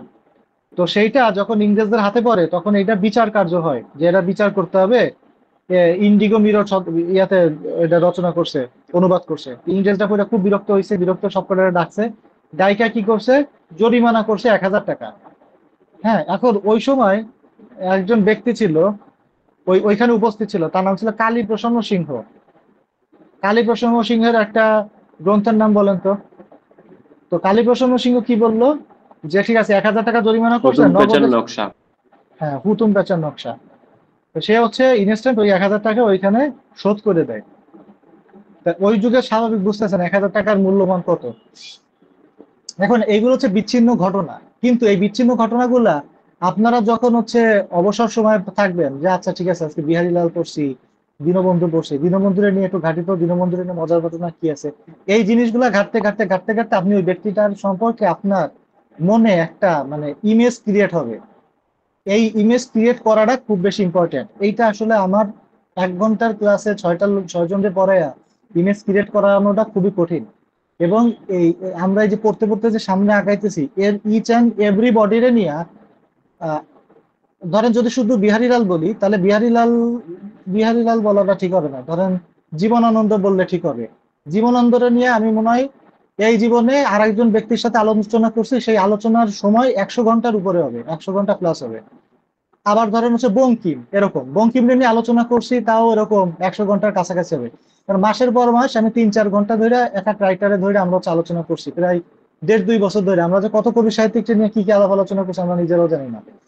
এইটা আমাদের একসময় নেশার মতন হয়ে গেল, যে আমরা যখন আমাদের ব্রেন খুব মানে ভার হয়ে আসতো তখন আমরা রিল্যাক্সেশনের জন্য এই কাজগুলো করতাম। এবং এতে কি হয়, আপনি ওই মানুষটার সম্পর্কে আপনার মনের ভিতর একটা মানে ছবি তৈরি হবে। এই ছবিটা ক্রিয়েট করা খুব ইম্পর্টেন্ট। যে মুহূর্তে ওই ছবিটা ক্রিয়েট হবে তখন ওই ব্যক্তির অবদান কি সাহিত্যে আপনি তো অবশ্যই লিখতে পারবেন। আপনার যে বন্ধু আছে বা আপনার পাশের বাড়ির যে ফ্রেন্ড আছে বা আপনার যে শত্রু আছে, তারা নিয়ে যদি আপনাকে একটা মানে কি বলে অনুচ্ছেদ লিখতে বলে, আপনার থেকে তো ভালো কেউ লিখতে পারবে না, আপনি তো তাদেরকে ভালো চিনেন। ঠিক সেইভাবে এই প্রত্যেকটা সাহিত্যিকরে আপনাকে চিনতে হবে। এখন চেনার মাঝখানে যে কথাগুলো না জানলেই নয়, সেই কথাগুলো জাস্ট আমি বইলা বইলা চলে যাইতেছি সংক্ষেপে। বাকিটা আপনারা দেখবেন, এবং আপনাদের কাজ হচ্ছে মোটামুটি একটা স্ট্রং ইন্ট্রো তৈরি করে রাখা। সেই ইন্ট্রোর মধ্যে তার যা মেইন কথাবার্তা সেইটা আনা। মেইন কথাবার্তা কি, আগের দিন রচনা ক্লাস আপনাদের বুঝাইছি, যে যে 5টা কথা আপনি বলবেন যেটা ছাড়া যে আমার হাতে সময় নাই এই কথাগুলোই বলবো, তাহলে ঈশ্বরচন্দ্র বিদ্যাসাগরের নিয়ে 1 মিনিট বলেন, তাহলে যে কথাগুলো না বললেই না সে কথাগুলো আসবে, ওইগুলো হচ্ছে আমি বলে বলে চলে যাব। আচ্ছা, আমরা এরপরে যাই হচ্ছে আমাদের মাইকেল মধুসূদন দত্তের।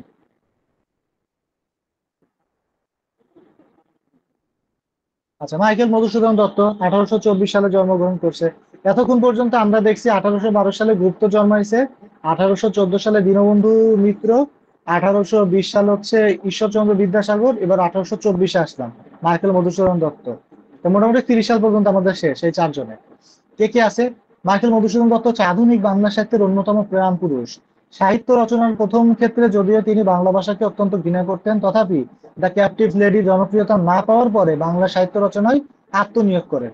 বাংলা সাহিত্যের বহু শাখা প্রশাখার তার অবদান আছে। বাংলা কাব্যকে 1000 বছরের বন্দিত্ব থেকে তিনি মুক্ত করেন।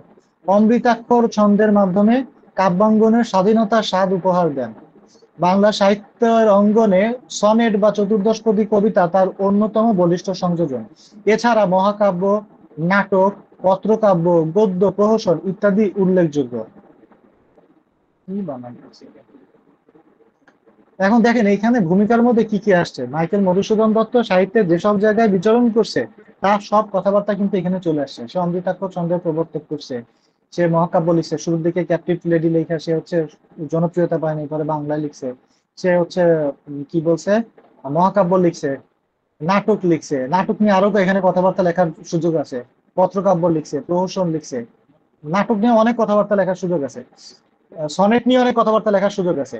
তাহলে একটা মানুষ সে বাংলা সাহিত্যে হঠাৎ করে সনেটের একটা ভালো প্রবর্তন ঘটাইলো, আর নাটকের একটা ভালো প্রবর্তন ঘটাইলো এবং অসাধারণ প্রবর্তন ঘটাইলেন, মহাকাব্যের একটা ইয়ে দেখাইলেন, রচনার স্টাইল দেখালেন। তিনি অমৃতাক্ষর ছন্দ সম্পর্কে হচ্ছে সবাইকে একেবারে কি বলে এটাকে শিক্ষাদান করে দিলেন, যে দেখো অমৃতাক্ষর ছন্দ কিভাবে লিখতে হয়।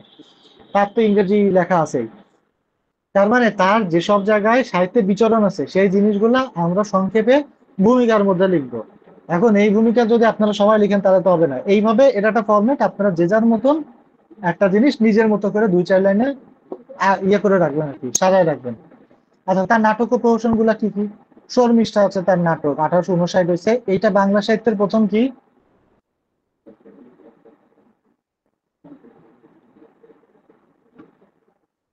প্রথম সার্থক কি এটা?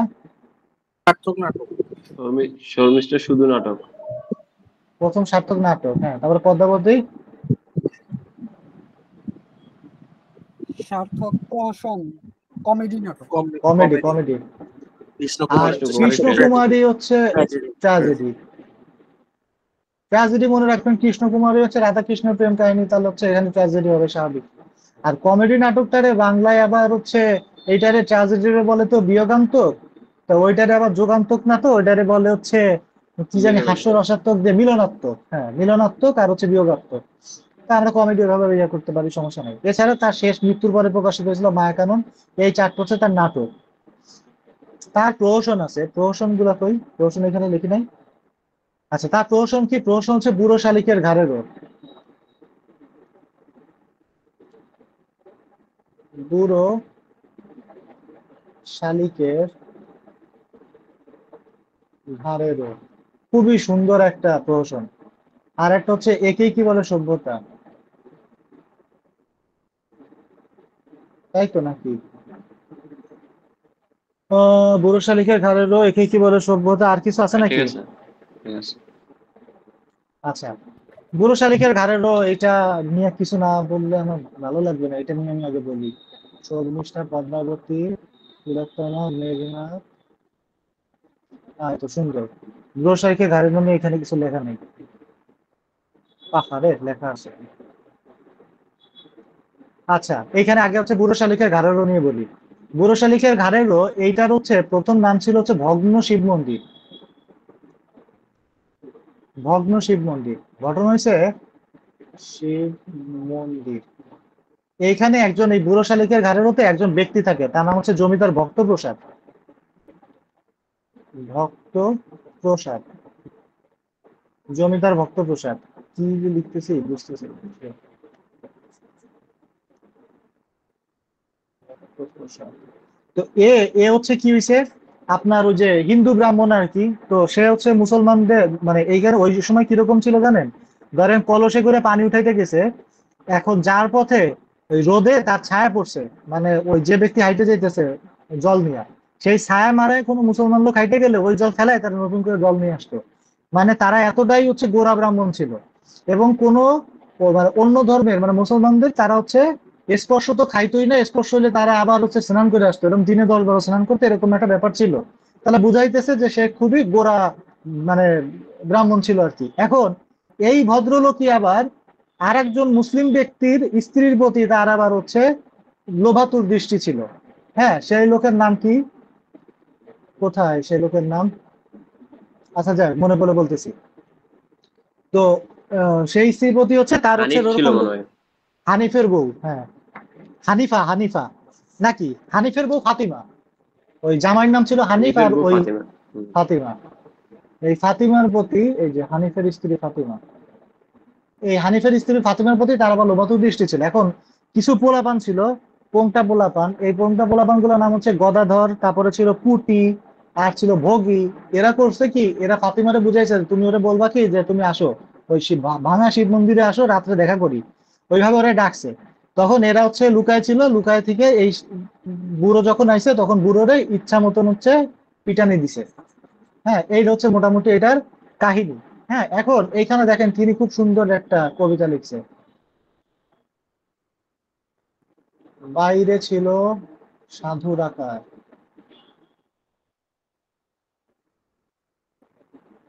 মনটা কিন্তু ধর্ম ধোয়া, শূন্য খাতায় জমা শূন্য, ভান্ডালিতে 4টি পোয়া। 4 পোয়া মানে তো বুঝেন, 1 পোয়া 250 গ্রাম। 4 পোয়া মানে মানে 16 আনা পূর্ণ হয়েছে, কেজি হয়েছে। বাইরে ছিল সাধুর আকার, মনটা কিন্তু ধর্ম ধোয়া, পূর্ণ খাতায় জমা শূন্য, মানে তার পূর্ণ খাতায় আসলে কোনো জমা নাই। ভণ্ডামিতে 4টি পোয়া, মানে ভণ্ডামিতে সে একেবারে 16 আনায় হচ্ছে সে কি করছে, পূরণ করে ফেলছে।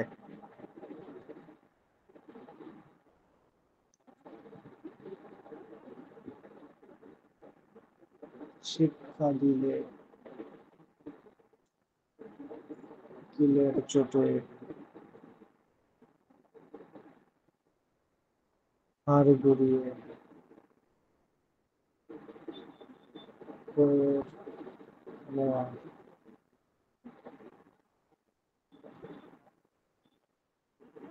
যেমন কর্ম ধর্ম।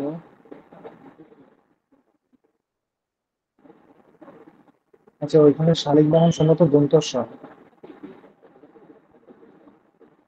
বলো শালিকে ঘরে দেওয়া।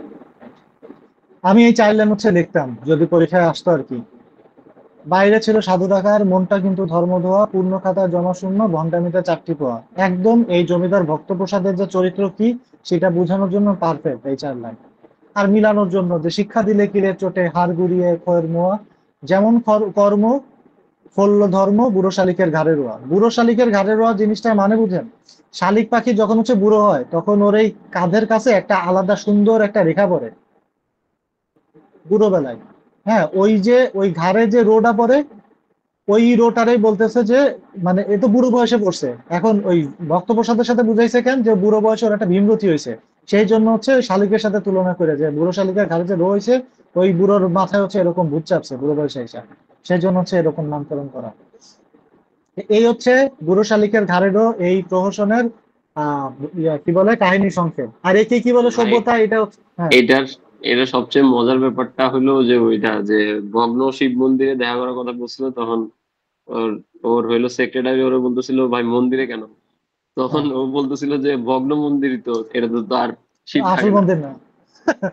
হ্যাঁ, আসলে যাদের পাপ করার সময় বুঝছেন, এটা আমি দেখছি, আমি নিজেও দেখছি যে মানে আপনি যখন একটা কোনো অন্যায় করেন, আমরা তো তখন অন্যায় করতে করতে কেউ যখন এক্সট্রিম লেভেলে চলে যায় তখন তো সে প্রো প্রো লেভেলে থাকে, ওটা অন্য বিষয়।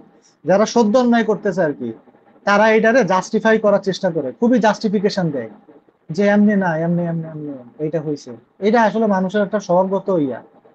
হ্যাঁ, আহ, আপনার আচ্ছা, এই যে রেকর্ড অফ কোড হচ্ছে এই রিলেটেড একটা গল্প শোনাবো না। যাই হোক, তো এই হচ্ছে আমাদের বুড়ো শালিকের ঘাড়েরও আমরা ইয়ে হইলো কি বলে এটারে, কাহিনী সংক্ষেপ গেল। আশা করি এটা আসলে আপনারা লিখতে পারবেন। হ্যাঁ, যেরকম কাহিনী শুনছেন ঠিক সেইভাবে। আর একটা মজার ব্যাপার হচ্ছে, আপনার একটা সহজ জিনিস বলি, সেটা হচ্ছে ধরেন বুড়ো শালিকের ঘাড়েরও আসছে, এই কাহিনীটা আপনি এখন জানেন, লিখে আসতে পারবেন, কিন্তু আপনার জমিদার ভক্তপ্রসাদ, এই ভক্তপ্রসাদ ওয়ার্ডটা আপনার মনে নাই। ফাতিমা ফাতিমা ওয়ার্ডটা আপনার মনে নাই। তারপর ওই যে পুটি ভোগী এদের নাম আপনার মনে নাই। আপনি তখন কি করবেন, যে একদম বৃদ্ধ ব্রাহ্মণ ছিল, যে ছিল গুড়া ব্রাহ্মণ, কিন্তু সে মুসলিম একজন ব্যক্তির স্ত্রীর প্রতি তার লোভাতুর দৃষ্টি ছিল। তখন সেই মহিলা স্ত্রী তাকে হচ্ছে ভগ্নশীল মন্দিরে আসতে বলে বা মন্দিরে আসতে বলে। তখন স্থানীয় কিছু ছেলে পেলে তাকে ধরে উত্তম মধ্যম দেয়। দেখেন কোনো চরিত্রের নাম লিখি নাই, কিন্তু বোঝা যাইতেছে যে আপনি কাহিনীটা জানেন। যদি কাহিনী লেখার দরকার পড়ে ঠিক এইভাবে লিখে দিয়ে আসবেন, কোনো সমস্যা নাই। ইভেন এটা গ্রন্থ সমালোচনার মধ্যে হইলেও যে আমি কাহিনী জানি কিন্তু আমার চরিত্রের নাম মনে নাই, আপনি চরিত্রগুলো এইভাবে দিবেন যে একজন বৃদ্ধ ভদ্রলোক ছিল, যেভাবে আপনি নিজেরা আর একজনকে বলবেন যে ভাই আমার তো মনে নেই, আফসোস মনে আছে, এইটা এটা ছিল ঘটনা, ঠিক ওইভাবে পরীক্ষাতে খাতায় লিখে দিয়ে আসবেন, কোনো সমস্যা নাই। জীবনটা বাংলা সাহিত্যে সহজ করে নেন, তাহলে হচ্ছে পড়তে সুবিধা হবে। আচ্ছা বিরঙ্গ, এবার হচ্ছে আমরা তার অন্য ইয়াতে গুলাই আসি। কই গেল, উফ, এ ভদ্রলোক এত কিছু লিখে গেছে। আচ্ছা তাহলে আমরা প্রহসন দেখছি, তাহলে এবার হচ্ছে তার এই যে শর্মিষ্ঠা, পদ্মাবতী, কৃষ্ণকুমারী, এগুলো তার হচ্ছে সবগুলাই হচ্ছে নাটকের ক্ষেত্রে কি বলে উম সার্থক আর কি, বিভিন্ন দিক থেকে সার্থক। তো শর্মিষ্ঠার কাহিনীর সংক্ষেপে এখানে দেওয়া আছে, ইম্পর্টেন্ট না, আর ডিটেল আমি এখানে হচ্ছে গেলাম না। এইখানে ঘটনা যেটা হয়েছে, শর্মিষ্ঠা আর দেবযানী এরা দুইজন হচ্ছে প্রেমে পড়বে এই যযাতির। হ্যাঁ, আচ্ছা, তারপর হচ্ছে এই দুইটার বিয়ে দেয়, তো বিয়ে দেওয়ার সময় এমন আসলে কথাবার্তা বলে, এরা পড়তে ইচ্ছা করলে পড়ে নিয়ে আর কি। যাই হোক, তো এই দুজনের সাথে এরা হচ্ছে ত্রিভুজ প্রেমের কাহিনী আর কি, শর্মিষ্ঠা, দেবযানী আর যযাতি, এটুকু জানলেই হবে, আর বেশি কিছু দরকার নেই, পৌরাণিক ঘটনা এই পর্যন্ত। পদ্মাবতী কি, পদ্মাবতী হচ্ছে অ্যাপেল অফ ডিসকর্ডে তো নাম শুনছেন, অ্যাপেল অফ ডিসকর্ডে কি হয়েছে, এইখানে মেন কাহিনী যেটা ছিল, আপনার ওই যে তিনজন ইয়ে থাকে গ্রিক পুরাণে, ওই তিনজন আর কি জিজ্ঞেস করে যে আমি কে বেশি সুন্দরী আমাদের মাঝখানে, সেটা বলো। সেই গ্রিক পুরাণে ছিল জুনো, প্যালাস আর ভেনাস। এইটা হচ্ছে কি বলে, দুইজন থাকে, শচী, মুরজা, রাতি, সরি, আহ, তিন সুন্দরী যে যারা থাকে, শশী, মুরজা, রতি, এই তিনজনের বাংলা করছে। আর হেলেন আর প্যারিস যেটা নায়ক নায়িকা, মানে যে দুটার মধ্যে রিলেশন থাকে, তাদের বাংলায় দেখাইছে হচ্ছে পদ্মাবতী আর ইন্দ্রনীল। এইভাবে এই ইন্দ্রনীলের কাছে এরা তিনজন জিজ্ঞাসা করবে যে আমাদের মধ্যে কে সবচেয়ে সুন্দরী, ও হচ্ছে এরকম অ্যান্সার দিতেই হবে, এরকম আর কি ঘটনা। এটা একটু পড়ে নিয়েন বা একটু জানলেই হবে, এগুলো খুব সংক্ষেপে পড়বেন, কারণ সামনে আমাদের অনেক কিছু পড়া লাগবে। আচ্ছা, এবার আসি আমরা হচ্ছে তিলোত্তমা সম্ভব কাব্য। তিলোত্তমা সম্ভব কাব্যে হচ্ছে দুইজন আহ দৈত্য ভ্রাতা থাকে, দৈত্য ভ্রাতা, একজনের নাম হচ্ছে সুন্দর, আর একটা নাম হচ্ছে উপসুন্দর। এই সুন্দর উপসুন্দর এরা দুইজনই পছন্দ করে হচ্ছে তিলোত্তমারে। এখন এই তিলোত্তমারে হচ্ছে পছন্দ করে, তিলোত্তমা সিস্টেমে এই দুই ভাইয়ের মাঝখানে গ্যাঞ্জাম বাঁধায় দেয়, দুই ভাই একটা আরেকটার সাথে যুদ্ধ করে মরে যায়। এটা হচ্ছে তিলোত্তমা সম্ভব কাব্য। এইখানে মূল কাহিনী যেটা, আগে হচ্ছে মানে পৌরাণিক ঘটনা পড়লে দেখবেন যে এরকম স্বর্গ হচ্ছে দেবতাদের স্বর্গ হচ্ছে দৈত্যরা দখল করে নিছে, তখন হচ্ছে দেবতাদের পক্ষ থেকে কেউ এসে দৈত্যদের পিঠায় বাইর করে দিছে, এরকম কাহিনী থাকতো, সেরকম ঘটনা আর কি। মেঘনাদ বধ কাব্য থেকে বিসিএস এ কয়েকবারই কোশ্চেন আসছে, লাস্ট রিসেন্টলি আসছে যে কেন রাবণ হচ্ছে এইখানে হিরো, মানে প্রোটাগনিস্ট ক্যারেক্টার কেন রাবণ। আচ্ছা, মেঘনাদ কাব্য নিয়ে আমাদের কিছু কথাবার্তা বলার আছে, আমরা একটু বলি, এবং এটা ইম্পর্টেন্ট। দেখেন, মেঘনাদ কাব্য নায়ককে, এই অংশটা দেখেন কি বলছে, যে মেঘনাদ কাব্যের নায়ককে, এটা উত্তর নির্ণয় সমালোচনা দ্বিধা বিভক্ত হ্যান হয়েছে। আচ্ছা, আচ্ছা, এটা হচ্ছে আমরা পরীক্ষা খাতা যেটা লিখবো সেটা, হ্যাঁ, এটা আপনারা করে নিন, এটা ইম্পর্টেন্ট, আসলে এই কথাগুলো লিখতে হবে। আমরা একটু মানে সহজে বুঝি, মেঘনাদ বধ কাব্য যেটা, মেঘনাদকে চরিত্রগুলো আগে চিন্তা করেন। মেঘনাদ হচ্ছে, মেঘনাদ কি হয় রাবণের,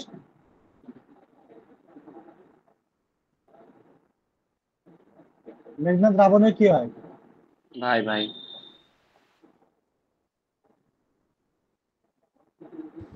মেঘনাদ কি রাবণের ভাই ছিল? ছেলে ছেলে, সরি সরি, ছেলে ছেলে, হ্যাঁ, আপনি তো আমার ভাই ভয় পাওয়া দিছিলেন। ছেলে, এর ভাই ছিল তো হচ্ছে, রাবণের ভাই ছিল তো বিভীষণ, ওর কাকা।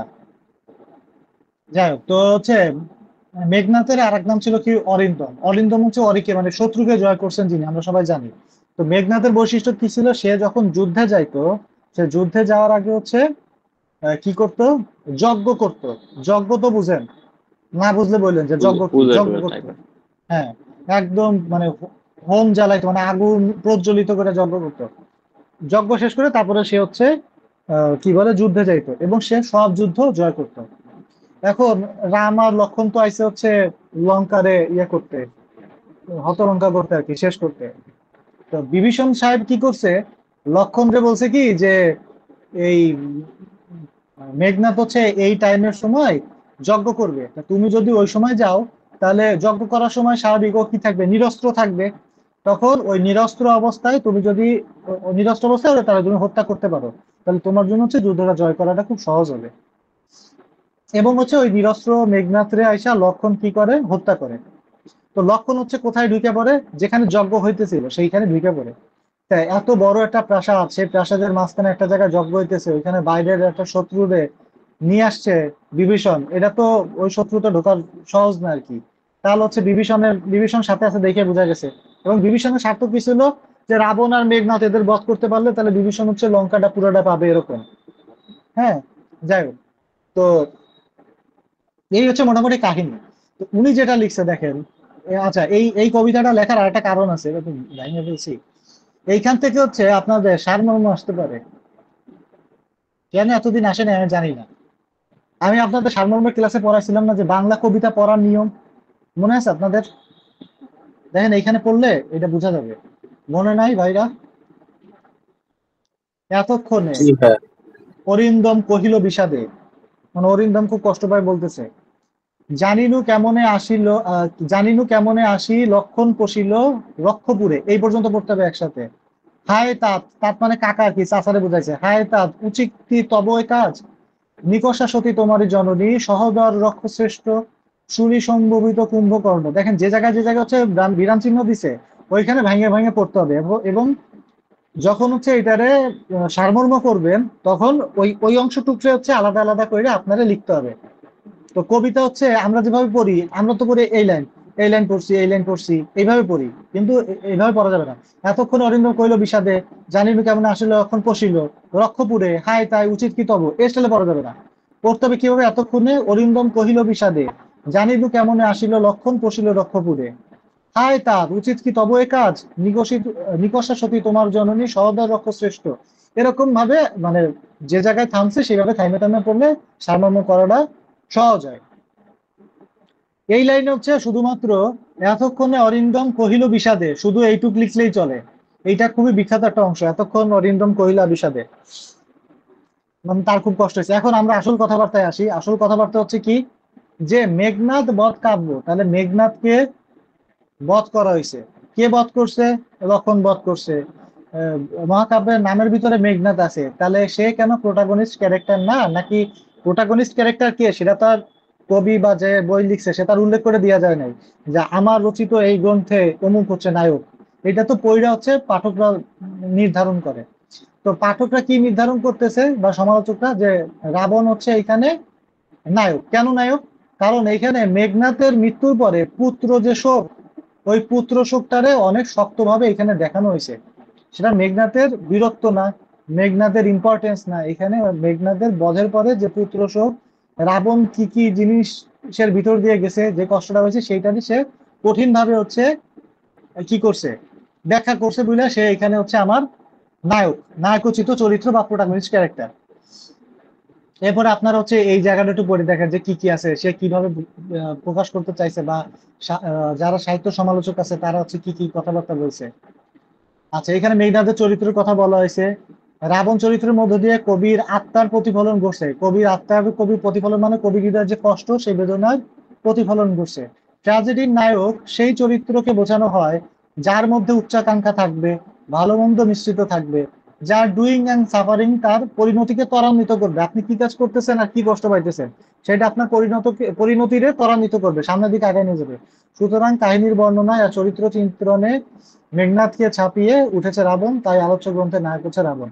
এরকম বিভিন্ন অংশ থেকে বিভিন্ন জিনিস জোড়াতাড়া দিয়ে, এই যে পুত্র শোক, এই উচ্চাকাঙ্ক্ষা, যে কিভাবে কোনটার আমরা প্রোটাগনিস্ট ক্যারেক্টার বলবো, তারপরে কোন ব্যক্তি কি বলছে, যেরকম সাহিত্য সমালোচক মহিতলাল মজুমদার কি বলছে, এরকম জিনিসপাতি দিয়ে টিয়ে একটারে কম্বাইন অ্যান্সার হচ্ছে দাঁড় করাইতে হবে। এইটা হচ্ছে মেঘনাদ বধ কাব্য, এবং এই প্রশ্নটা বেশ ইম্পর্টেন্ট যে মেঘনাদ বধ কাব্যের নায়ককে। তাহলে আমরা এখান থেকে এখন পর্যন্ত কি দেখছি, মেঘনাদ বধ কাব্য দেখছি, আর দেখছি বুড়ো শালিকের ঘাড়ে বউ। যদি একটা প্রশ্ন আসে মেঘনাদ বধ কাব্য আসবে, যদি ওইটা অ্যাভয়েড করে সেকেন্ড ইম্পর্টেন্সে যায় তাহলে বুড়ো শালিকের ঘাড়ে করতে যাবে। এরপরেও যদি যায় তাহলে ব্রজঙ্গনা কাব্য এইটা কাদের কাব্য বলেন তো? ব্রজঙ্গনা তো বুঝেন। রজঙ্গনা হচ্ছে শ্রীকৃষ্ণ না নাকি রাধা? হ্যাঁ হ্যাঁ হ্যাঁ, রাধাকৃষ্ণের বিরহ। রাধাকৃষ্ণ বিবাহ। ব্রজ বলতে একটা জায়গার নাম বোঝায়। হ্যাঁ, এটা সম্ভবত হচ্ছে বৃন্দাবনের আর কি আর কি যেখানে তাদের আর কি দেখা সাক্ষাৎ হয়েছিল সেইটা। তো ব্রজঙ্গনা হচ্ছে রাধাকৃষ্ণের যে বিরহ সেটার উপরে ডিপেন্ড করে এটা হচ্ছে লেখা। এটা হচ্ছে আসল কথা, আর যা বুঝেন সেভাবে লিখে দিবেন, সমস্যা নেই। আমরা একটু বীরাঙ্গনা কাব্যটা এই পত্র কাব্য নিয়ে হচ্ছে একটু পড়াশোনা করি। এইখানে হচ্ছে 11টা পত্র কাব্যর কথা বলা আছে। 11টা পত্র কাব্যের মধ্যে 2-3 জনের কথা বলবেন, যে দুষ্মন্তের প্রতি শকুন্তলা, সোমের প্রতি তারা, দ্বারকানাথের প্রতি রুক্মিণী, এরকম কয়েকজনের কথা বলে দিবেন, যে এরকম 11 জনের কথা আছে, তার মধ্যে উল্লেখযোগ্য হচ্ছে এরা। যেরকম সোমের প্রতি তারা, ইচ্ছে করে দাসী হয়ে সেবী, সেবী মানে হচ্ছে তোমার সেবা করি, সেবী পা দু মানে তোমার পা, যে দুইটা পা আছে সে পা দুইটা হচ্ছে পা মানে চরম যুগল ধরে পড়ে থাকি, সেটা ইচ্ছা করে দাসী হয়ে সেবী পা দুখানি। এইটা হচ্ছে তারা বলতেছে সোমের প্রতি। এখন এই সোম আর তারাকে জানেন আপনার এইখানে হচ্ছে আহ তারার যে হাজবেন্ড ছিল, হাজবেন্ড কি সেই হাজবেন্ড ছিল হচ্ছে একজন গুরু। সেই গুরুর এক শিষ্য ছিল, সেই শিষ্যর নাম হচ্ছে আপনার সোম। ওই সোমের প্রতি এই যে তাহলে সোমের হচ্ছে তারা কি, তার হচ্ছে গুরু পত্নী। এই গুরু পত্নীর প্রতি হচ্ছে, আচ্ছা সোমের কোনো ইয়ে নাই, তারা হচ্ছে এই সোমের প্রতি হচ্ছে ইয়ে হয়ে গেছে, অ্যাট্রাক্টেড হয়েছে, ইনফ্যাচুয়েশন কাজ করছে, কামাতুর হয়েছে, লোভাতুর হয়েছে, যেভাবে হচ্ছে লেখেন আর কি, বা ভদ্রভাবে লিখতে গেলে হচ্ছে প্রণয় আবির্ভাব হয়েছে, হয়ে সে হচ্ছে সোমরে পাইতে মানে কাছে পাইতে চাইছে, পায়ে হচ্ছে এই ধরনের চিঠি লিখছে। তার একটা অংশ আছে ইচ্ছা করে দাসী হয়ে সেবী পাদুকান, একদম দাসী হয়ে থাকতে চাইছে। এইটা দ্বারকানাথের প্রতি রুক্মিণী, এটা হচ্ছে বাকি সবগুলোই ম্যাক্সিমাম হচ্ছে স্বামী স্ত্রীর মতন আর কি। তো এইটা হচ্ছে যদি বীরাঙ্গনা কাব্য আসে এক লাইন, এটা পারলে লিখলে লিখলেন, না লিখলে না লিখলেন। আচ্ছা, 3টা নারী চরিত্র এখান দিয়ে আপনারা জাস্ট খালি মনে রাখবেন, শকুন্তলা, সোমের প্রতি তারা, দ্বারকানাথের প্রতি রুক্মিণী।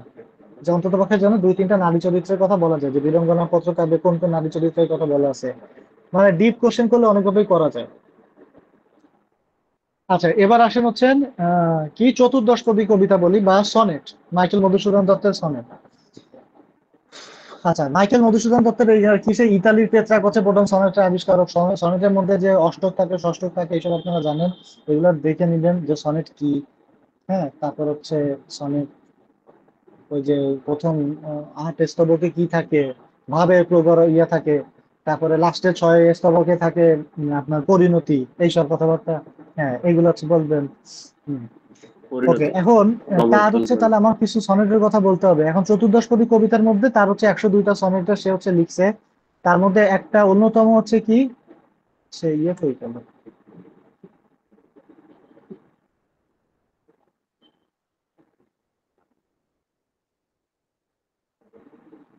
হুম। মধুসূদন মনে করছিল ইংরেজি সাহিত্য রচনা করে শেক্সপিয়ার মিল্টন হবেন, কিন্তু তার আশা যখন ব্যর্থ হলো বাংলা সাহিত্যে নবসৃষ্টির জন্য মনোযোগ দিলেন।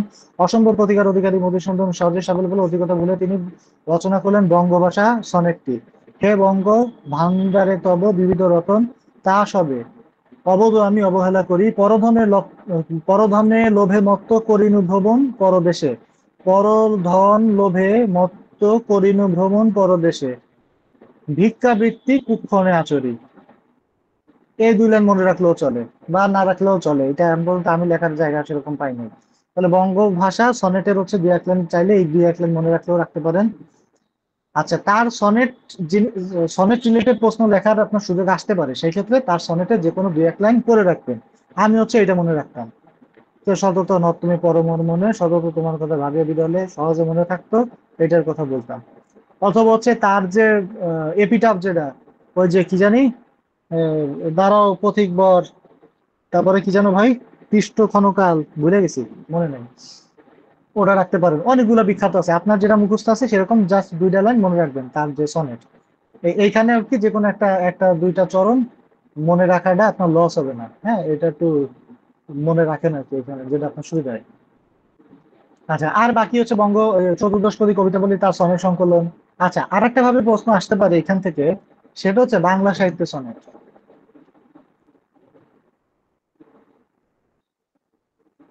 বাংলা সাহিত্যের সনেট, তাহলে তখন কি হবে, তখন হচ্ছে সনেটের ব্যাখ্যা বলবেন যে সনেট কি কি এই সেই। এরপর আপনি সিরিয়াল ধরে অনেকের কথা বলতে হবে। বলেন তো কে কে সনেট লিখছে, কয়েকজনের নাম বলেন তো। মাইকেল তো লিখলো, তারপরে আর কে লিখছে?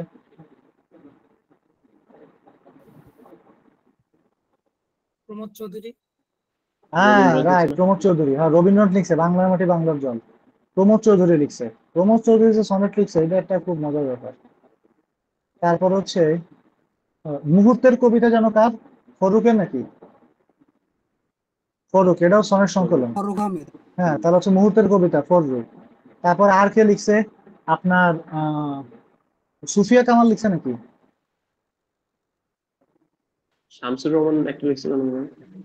শামসুর রহমান জানি কোনটা লিখছে ভাই, শামসুর রহমান কথা আমার মনে পড়তেছে না। সুফিয়া কামাল লিখছে হচ্ছে, কি লিখছে বলেন তো, দেখেন তো কে একটু। এরকম 4-5 জন হচ্ছে বাংলা সাহিত্যে যারা সনেট লিখছে তাদের নাম মনে রাখতে হবে, যে অমুক অমুক হচ্ছে বাংলা সাহিত্যে সনেট লিখছে। আল মাহমুদ লেখছে আলমাদের কোনটা? সোনালী কাবি। Sonnet 50 sonnet 50।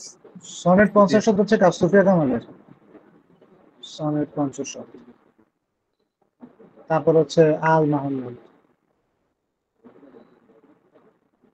আল মাহমুদের তো অনেকগুলা কাব্যগ্রন্থ, সোনালী কাবি, মাঘী পর্দা দুলে ওঠো, সোনালী কাবি। তাহলে হচ্ছে আমরা কারে কারে পাইলাম? মাইকেলের পাইছি, প্রমোদ চৌধুরীর আছে, ফজলুকের আছে, আল মাহমুদের আছে, সুফিয়া কামালের আছে। ফজলুকের হচ্ছে মুহূর্তের কবিতা, মুহূর্তের কবিতা, এটা সোনালী কাবি, এটা সনেট 50। সব প্রমোদ চৌধুরীর যেন কি ভাই, আহ ভাই প্রমোদ চৌধুরী সনেট 50। এটা তাহলে সুফিয়া কামালেরটা কি? সুফিয়া কামাল কি কি কাব্য লিখছে আমরা একটু মনে করি। মোর এই সাজের মায়া, তারপর হচ্ছে মায়া কাজল, আর কি আছে, মোর এই জাদুর সমাধি পরে, এই টাইপের কি কি আছে না? সনেট কোনটা? শামসুর রহমানের না সনেট লিখছে ভাই? সুফিয়া কামাল। উম, উম, উম, উম, উম, উম।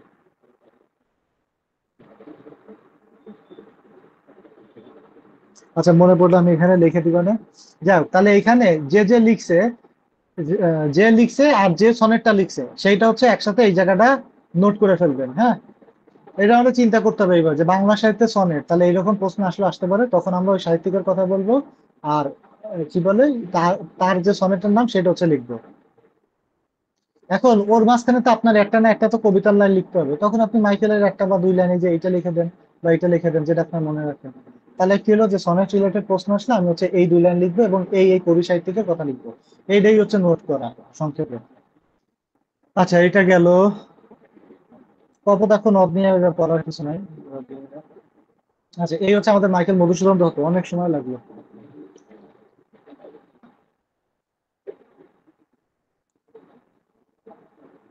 এখন আমাদের 2 জন ব্যক্তি বাকি, আমরা নেক্সট হচ্ছে দীনবন্ধু মিত্রটা দেখবো। দীনবন্ধু মিত্র কি হয়েছে? বাংলা নাট্য সাহিত্য হচ্ছে মধুসূদন দত্তের পরে দীনবন্ধু মিত্রের আবির্ভাব ঘটে।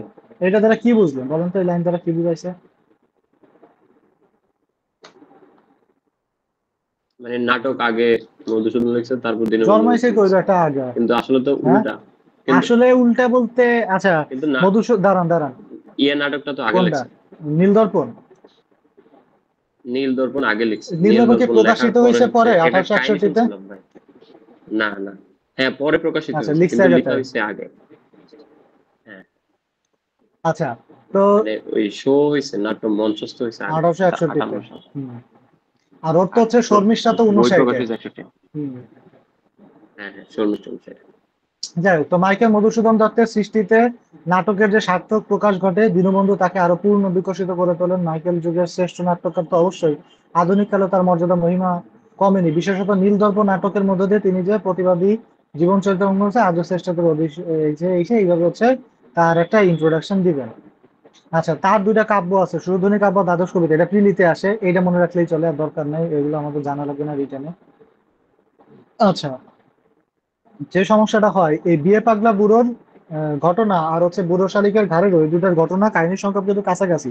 পরীক্ষায় বুড়ো শালিকের ঘাড়ের লই আসবে, কিন্তু কেউ যেন আবার মিক্স আপ করে ফেলেন না।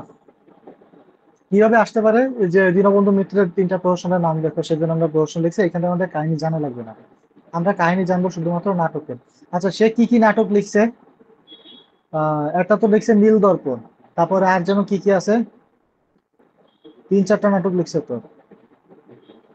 নবীন তপস্বিনী, কমলে নবীন কামিনী, তপস্বিনী, এটা মনে কমলে আছে। কামিনে। হ্যাঁ, কমলে কামিনে, কমলে কামিনী, নবীন তপস্বিনী, এই দুটো আছে। আর হচ্ছে তো নীল দর্পণ আছে। আচ্ছা, নীল দর্পণ আপনাদের অবশ্যই ব্রেনে এত প্রেশার দেওয়া রিটেনের দরকার নেই। বলেন তো, তপস্বিনী আর তরঙ্গিনী এটা কার? তপস্বিনী তরঙ্গিনী, তপস্বী ও তরঙ্গিনী মনে হয়। হ্যাঁ, সুন্দর। আচ্ছা, তাহলে আমরা হচ্ছে তার নাটকটা দেখি। এখানে কি হয়েছে নীলদর্পণ নাটকে? এখানে কি বলা আছে সবকিছু? আচ্ছা, আমি ওই যে কথাটা বললাম, এই যে জেমস লং হচ্ছে এখানে প্রকাশ করছিল, মানে প্রকাশক ছিল সে, আর অনুবাদ করছিল অন্য লোক, মানে নেটিভ ছদ্মনামে হচ্ছে ইয়ে করছে, মাইকেল করছে। কিন্তু ওইটা হচ্ছে অনেকে এটা স্বীকার করে, অনেকে স্বীকার করে না। ওই সময় তো দরকার নেই, আমরা বলে দিব যে ইন্ডিগো প্লান্টিং নামে সে এটা করছে। হ্যাঁ, তারপর হচ্ছে জরিমানা টাকা হচ্ছে কালীপ্রসন্ন সেন দিয়ে দিছিল।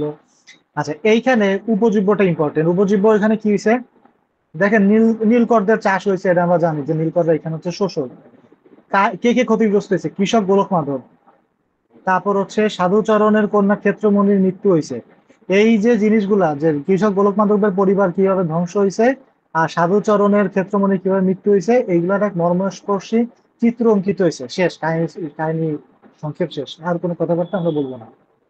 আর হচ্ছে হাবি জাবি, এই যে কে অনুবাদ করছে, এটা ইংরেজদের এরপরে নীল কমিশন গঠন করতে বাধ্য হইলো। ঢাকায় প্রথম 1861 সালে হচ্ছে মঞ্চস্থ হইলো। এটা হচ্ছে বাংলা সাহিত্যের প্রথম নাটক যেটা হচ্ছে ইংরেজিতে অনুবাদ করেছে। এইসব কথাবার্তা আমরা বইলে শেষ করে দিব। এই হচ্ছে আমাদের নীলদর্পণ নাটক। আর দীনবন্ধু মিত্র এই পর্যন্ত। দীনবন্ধু মিত্র কিছু প্রহসন লিখছে, কিছু নাটক লিখছে। আসতে পারে যে নাট্যকার দীনবন্ধু মিত্রের সাহিত্য বিচার গুণ সম্পর্কে লেখো, বা না আসার সম্ভাবনাই বেশি আর কি। এবার আমরা চলে যাবো হচ্ছে বিহারী লালে। খুব ইম্পর্টেন্ট একটা ব্যক্তি, বিহারী লাল চক্রবর্তী। কবে জন্ম হয়েছে? 1835-এ সম্ভবত। আচ্ছা, বিহারী লাল চক্রবর্তী, এখানে কয়েকটা জিনিস আমরা হচ্ছে একটু দেখি। হেমচন্দ্র নবীনচন্দ্রের কাব্যরসে বাংলার পাঠক সমাজ হচ্ছে যখন আবিষ্ট, সেই কালে বাংলা সাহিত্যের শ্রেষ্ঠতম লিরিক কবি রবীন্দ্রনাথের প্রথম যৌবনের দিনগুলো অতিবাহিত করলেও। আচ্ছা, এখানে বলছে যেটা, সেটা হচ্ছে রবীন্দ্রনাথ তার প্রথম যৌবনের দিনগুলো অতিবাহিত করছে কি দিয়ে? হেমচন্দ্র আর রবীনচন্দ্রের কাব্যরসে। এখন রবীন্দ্রনাথ সেটাতে অতিবাহিত করছে, কিন্তু তারা কেউ, মানে যে হেমচন্দ্র রবীন্দ্রনাথ, এরা কেউ রবীন্দ্রনাথকে আসলে আকর্ষিত করতে পারে নাই। কেন আকর্ষিত করতে পারে নাই? আকর্ষিত করলে তো রবীন্দ্রনাথের লেখার মাঝখানে তাদের লেখার একটা প্রভাব থাকতো, সেটা ছিল না। তাহলে কি হয়েছে, যে হেমচন্দ্র নবীনচন্দ্রের কাব্যরসে বাংলার পাঠক সমাজ যখন আবিষ্ট, সেই কালে বাংলা সাহিত্যের শ্রেষ্ঠতম লিরিক কবি রবীন্দ্রনাথ প্রথম যৌবনের দিনগুলি অতিবাহিত করতেছেন। কিন্তু করলেও তারা কেউ রবীন্দ্রনাথকে আকৃষ্ট করতে পারে নাই।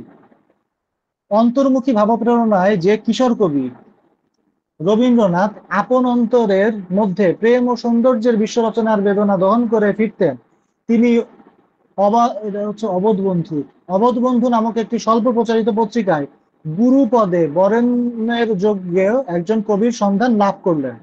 মানে এই একটা স্বল্প, মানে অবোধবন্ধু নামক একটা পত্রিকা ছিল, সেখানে গুরুপদে একজনের বসায় কিছুটা লিখতে চান, সেরকম একজন ব্যক্তিরা পাইছেন। সেই ব্যক্তির নাম কে? বিহারী লাল চক্রবর্তী। আচ্ছা, তারপর হচ্ছে তার হচ্ছে কি হয়েছে, সে গীতি কবিতা লিখছে। এখন সে যে গীতি কবিতা লিখছে, এটা নিয়ে রবীন্দ্রনাথ খুব সুন্দর একটা কথা বলছে। সে কথাটা কই? হ্যাঁ, হ্যাঁ, সেই কথাটা তো আমাদের হচ্ছে শিখতে হবে, না শিখলে তো হবে না।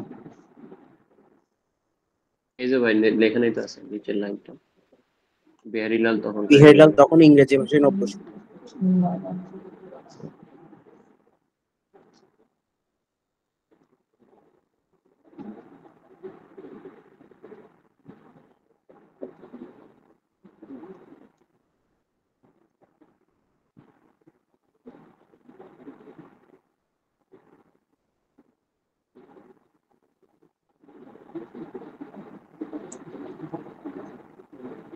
যে প্রত্যুষে অধিক লোক জাগিয়া উঠে নাই।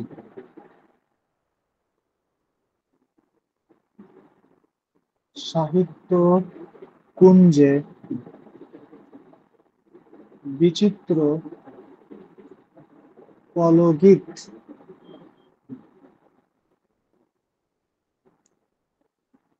পূজিত হয় নাই। সাহিত্যকুঞ্জে বিচিত্র কলগীত পূজিত হয় নাই।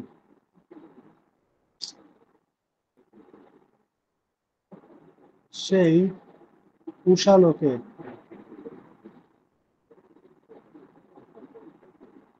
একটি ভোরের পাখি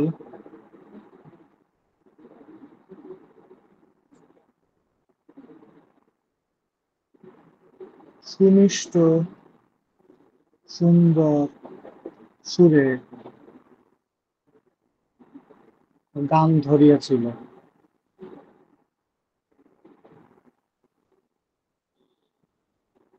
সেই সুর তাহার নিজের। সেই সুর তাহার নিজের মানে কি? সেই সুরের মানে মানে প্রতিষ্ঠাতা সে, পিতা সে। যে প্রত্যুষে অধিক লোক জাগিয়ে ওঠে নাই, সাহিত্যকুঞ্জে বিচিত্র কলগীত পূজিত হয় নাই, সেই উষালোকে একটি ভোরের পাখি সুমিষ্ট সুন্দর সুরে গান ধরিয়াছিল, সেই সুর তার নিজের। এইটা হচ্ছে রবীন্দ্রনাথ বিহারীলাল সম্পর্কে বলতেছে, বুঝছেন? এটা বলছে কি? রবীন্দ্রনাথ বলছে, তার সম্পর্কে বলছে, বিহারীলালকে বলছে। মানে বিহারীলালকে ভোরের পাখি সম্বোধন করে রবীন্দ্রনাথ এই কথাগুলো বলেন। তাহলে হচ্ছে বিহারীলালকে ভোরের পাখি সম্বোধন করে, ভোরের পাখি সম্বোধন করে এই কথা বলেন। ঠিক আছে?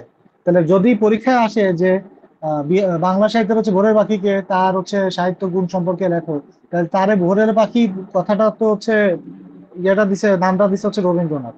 এবং দেওয়ার সময় হচ্ছে এই এই লাইনটা আমি মুখস্থ করছিলাম কেন? এখানে খুব সুন্দর কিছু ব্যাপার আছে, যে আপনাদের বললাম না যে সবকিছু আমরা পড়বো না, সবকিছু আমাদের মনে থাকবে না, কিন্তু হচ্ছে আহ যে ইংলিশ রিডারের মতন আমাদের কাজে লাগবে। সুমিষ্ট সুন্দর সুরে। আপনাদের একটু আগে আমি বলছিলাম না যে অ্যালিটারেশনের কথা? দেখেন এইখানে হচ্ছে তার লেখার মাঝখানে আছে স স স দিয়ে সব টানা লিখতেছে, এগুলো পড়তে খুব মানে ভালো লাগে। তো আপনার লেখার মাঝখানে যদি এটা নিয়ে আসতে পারেন, এটা একটা ভালো প্র্যাকটিস। যাক, এটা হচ্ছে ভোরের পাখি সম্পর্কে, ভোরের পাখি ইয়া করে উপাধি দিয়ে সে হচ্ছে এই কথাগুলো বলছিল রবীন্দ্রনাথ। আচ্ছা যাই হোক, এবার হচ্ছে আমরা বিহারীলালের কাব্যগ্রন্থ গুলার নাম দেখি। কি কি কাব্যগ্রন্থের নাম আছে? বঙ্গসুন্দরী, প্রেম প্রবাহিনী, নিসর্গ, বন্ধু বিবেক আগমন, সারদা মঙ্গল, সারদা মঙ্গল, সাধের আসন, সাধের আসন, সারদা মঙ্গল আর হচ্ছে বঙ্গসুন্দরী। আমরা তিনটা মনে রাখবো, আমাদের আর কিছু মনে রাখতে হবে না। আচ্ছা, এইগুলোর মধ্যে হচ্ছে রোমান্টিক গীতি কবিতার যথার্থ সূচনা হয়েছিল, এইগুলা রচনা ভঙ্গির একটা বিবর্তন ধারা অনুভব করা যায়। ঠিক আছে। আচ্ছা, বঙ্গসুন্দরী বা বন্ধু বিয়োগ, এইখানে হচ্ছে তার হচ্ছে কিভাবে এলা রিডিং করেন। এটা এখানে হচ্ছে কি হয়েছে আমি আপনাদের বলি, এখানে কি হয়েছে ঘটনাটা। আমরা যখন হচ্ছে কবির কবিতা পড়বো, হ্যাঁ, কবির কবিতা হচ্ছে যারা অনেক কবিতা লিখছে তাদের সময়ের সাথে সাথে ইয়া চেঞ্জ হয়েছে, কবিতার স্টাইল চেঞ্জ হয়। যখন আমরা রবীন্দ্রনাথ পড়বো দেখতে পাবেন যে রবীন্দ্রনাথ শুরুর দিকে হচ্ছে এরকম বিহারীলালের ভাবপুষ্ট ছিল, এরপরে এসে সে হঠাৎ করে হচ্ছে ইয়ে হয়ে গেছে, আধ্যাত্মিক হয়ে গেছে। সেই সময় সে এসে লিখছে সোনার তরী, তারপর হচ্ছে গীতিমাল্য, গীতাঞ্জলি, এইসব লিখছে। হ্যাঁ, যে তার ভিতরে একটা ভাবোদয় হয়েছে। আবার হঠাৎ করে তার ভিতরে আবার প্রেম চলে আসছে, তখন আবার সে প্রেমমূলক কিছু লিখছে। তার হঠাৎ করে মনে হচ্ছে একটু গদ্য কবিতা লিখছে পুনষ্ট, আবার মনে হয়েছে না আবার একটু প্রেম টেম কিছুটা লেখা দরকার। শেষ বয়সে এসে মনে হয়েছে তাহলে হচ্ছে আবার একটু ঈশ্বর রিলেটেড কিছু লিখি, ঈশ্বর হচ্ছে কি করছে। একদম শেষের দিকে এসে তার শেষ, রবীন্দ্রনাথের শেষ কাব্যগ্রন্থের নাম কি বলেন তো? শেষ লেখা না শেষ শেষ লেখা। শেষ প্রশ্নকার শরতের শরৎ। শরতের, রাইট। আর ওটা কি হয়েছে? শেষ লেখা। শেষ লেখার মধ্যে সে লিখছে না যে তোমার সৃষ্টির পর রেখে চাকীর্ণ করি বিচিত্র চলনা যায় হে চলনাময়ী। তার মানে আবার সে ঈশ্বরের নিয়ে চিন্তা করছে। তা এখানে যেটা বলতে গেলাম সেটা হচ্ছে সময়ের পরিবর্তনের সাথে সাথে ওই লেখকের লেখার একটা পরিবর্তন ঘটে। তো সেই যে ফ্লো, সেই ফ্লোটা হচ্ছে এখানে লেখা হয়েছে, যে কোনটার পরে সে কোনটা লিখছে, কি রেসপেক্টে লিখছে, সেটা এটা যা বোঝার জন্য আমাদের অতটা ইম্পর্টেন্ট। আমাদের যেটা আমাদের পড়তে হবে সেটা হচ্ছে ভোরের পাখি কে, কেন তারা ভোরের পাখি বলা হয়েছে। এইটা যদি আসে তখন আমরা রবীন্দ্রনাথ ওই যে কথাটা বলছে ওইটা একটু বলবো সুন্দর করে, যদি পারি। না বললেও ইয়ে নাই, রবীন্দ্রনাথ তারে বলছে এটা বললেই হবে। এবার হচ্ছে তাহলে সে ভোরের পাখি কেন? সে হচ্ছে গীতি কবিতার জন্য বাংলা সাহিত্যে গীতি কবিতা লিখছে। গীতি কবিতা কি ইংলিশে যেটা হচ্ছে লিরিক্যাল পোয়েট বলা হয়। তাহলে সেই গীতি কবিতার একটা ইয়ে লিখতে হবে, মানে উনি যেটা লিখছে উম, ভাই লিরিক্যাল বেলাদ আর গীতি কবিতা এক না নাকি? না না না, লিরিক পোয়েম বলা উচিত আর কি। লিরিক্যাল বালাদের আবার কাহিনী আছে। লিরিক্যাল বালাদ হচ্ছে কি, ধরেন ওইখানে একটা কাহিনীর অবতারণা থাকে। হ্যাঁ, এর আবার ভাই মেলা পার্থক্য আছে, মেলা আলাপ আলোচনা আছে। সবকিছুর আসলে আমরা জোর করে বাংলা করি, এটা বাংলা করাও যায় না। কারণ হচ্ছে ধরেন আপনি লিরিক্যাল বালাদ ইংলিশ সাহিত্যে এরা তো পড়ছে, পড়ে মনে হচ্ছে কি বাংলা এরকম কোন একটা কিছু ইন্ট্রোডিউস করা দরকার, কিন্তু আবার সেটা মানে 100% ইন্ট্রোডিউস হয় নাই। তখন আবার ওইটার আবার অনেক সাহিত্যিক কইছে না এটা তো হয় নাই, এটা তো এটা বলা যাবে না। হ্যাঁ, যাই হোক, তো ওনার যেটা আর কি গীতি কবিতা একদম খুব সহজ। এইটা এটা আমি সব পরীক্ষায় পড়তাম, মানে সুযোগ পেলে লিখে দিয়ে আসতাম। সর্বদা হু করে মন বিশ্বজনের মরুর মতন, চারিদিকে জ্বালা জ্বালা পড়া, উহ কি জ্বলন্ত জ্বালা, অগ্নিকুণ্ডে পতঙ্গ পতন। আচ্ছা, এটা সম্ভবত হচ্ছে বঙ্গসুন্দরী কাব্যে আছে, এটা বঙ্গসুন্দরী কাব্যের অংশ এটা। আচ্ছা, এছাড়া সে হচ্ছে সাধের আসন লিখছে, তারপর হচ্ছে সারদা মঙ্গল লিখছে। তার শ্রেষ্ঠ মনে হচ্ছে সারদা মঙ্গল, ওই যে 5টা স্বর্গের ইয়ে করা আছে। হ্যাঁ, তো এইখান থেকে প্রশ্ন একটা আসলেই হচ্ছে আহ ভোরের পাখি এটাই আসবে, অন্য কোনো কিছু হচ্ছে আসার কথা না। এই যে এই এই যে বিহারীলাল যে অংশটা, হ্যাঁ, ওই যে এই ঘোড়ার ডিম এখানে এসে লিখছি। এই যে প্রত্যুষে অধিক লোক জাগে নাই, সাহিত্যপুঞ্জে বিচিত্র কলকে পূজিত হয়ে ওঠে নাই, সেই উষালোকে একটি ভোরের পাখি সমস্ত সুন্দর সুরে গান ধরিয়াছিল, সে সুর তার নিজে। এটা না লেখার তো কথা না। এই বিহারীলালের এইখানে যে কথাগুলো লেখা আছে, হ্যাঁ, এইগুলো হচ্ছে আমার নোটপ্যাডে লেখা ছিল ফোনের। তা আজকে যে আপনাদের বললাম না যে 30-এর পরে 40-এ ক্লাস হবে, তখন আমি হচ্ছে টেলিগ্রামে কপি করে এখানে বসায় দিছি নোটপ্যাডেতে। তো এই একটা যেরকম যে বসে রয়েছি বিহারীলাল নিয়ে পড়তেছি, খুঁজতেছি খুঁজতেছি, এইটা হচ্ছে আমি আপনাদের যে জিনিসটা বোঝানোর চেষ্টা করতেছি যে আপনারা আসলে সার্চ দিয়ে কি লিখবেন, সেটা এইটা, যে আমার একটা ভূমিকা কি দাঁড় করানো যায়। এগুলো সবই কিন্তু বিভিন্ন জায়গা থেকে কপি করা, আর কিছু না। না, আরেকটু লাগবে।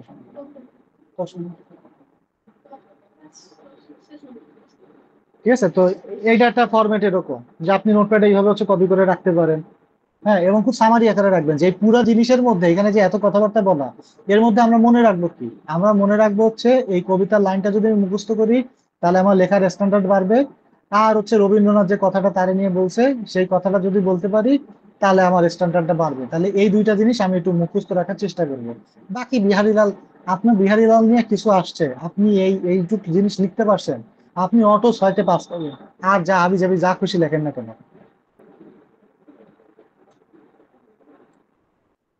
ঠিক আছে, এই হচ্ছে মোটামুটি আমাদের আজকের যে 6 জন নিয়ে আলোচনার কথা ছিল সেইগুলা। কারণ আপনাদের কোনো প্রশ্ন থাকলে বলেন।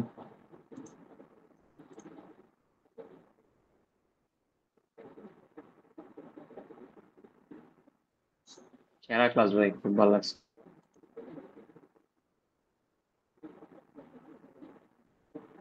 ভাই কারো কোনো প্রশ্ন আছে কিনা বলেন, প্রশ্ন শুনুন। ভাই কালকের ক্লাস নিয়ে একটা কোশ্চেন ছিল, এই হচ্ছে না না না, পরে ট্রান্সলেশনের পরে ক্ষেত্রে। পরে পরে পরে পরে এই রেকর্ডিং বন্ধ করার পরে।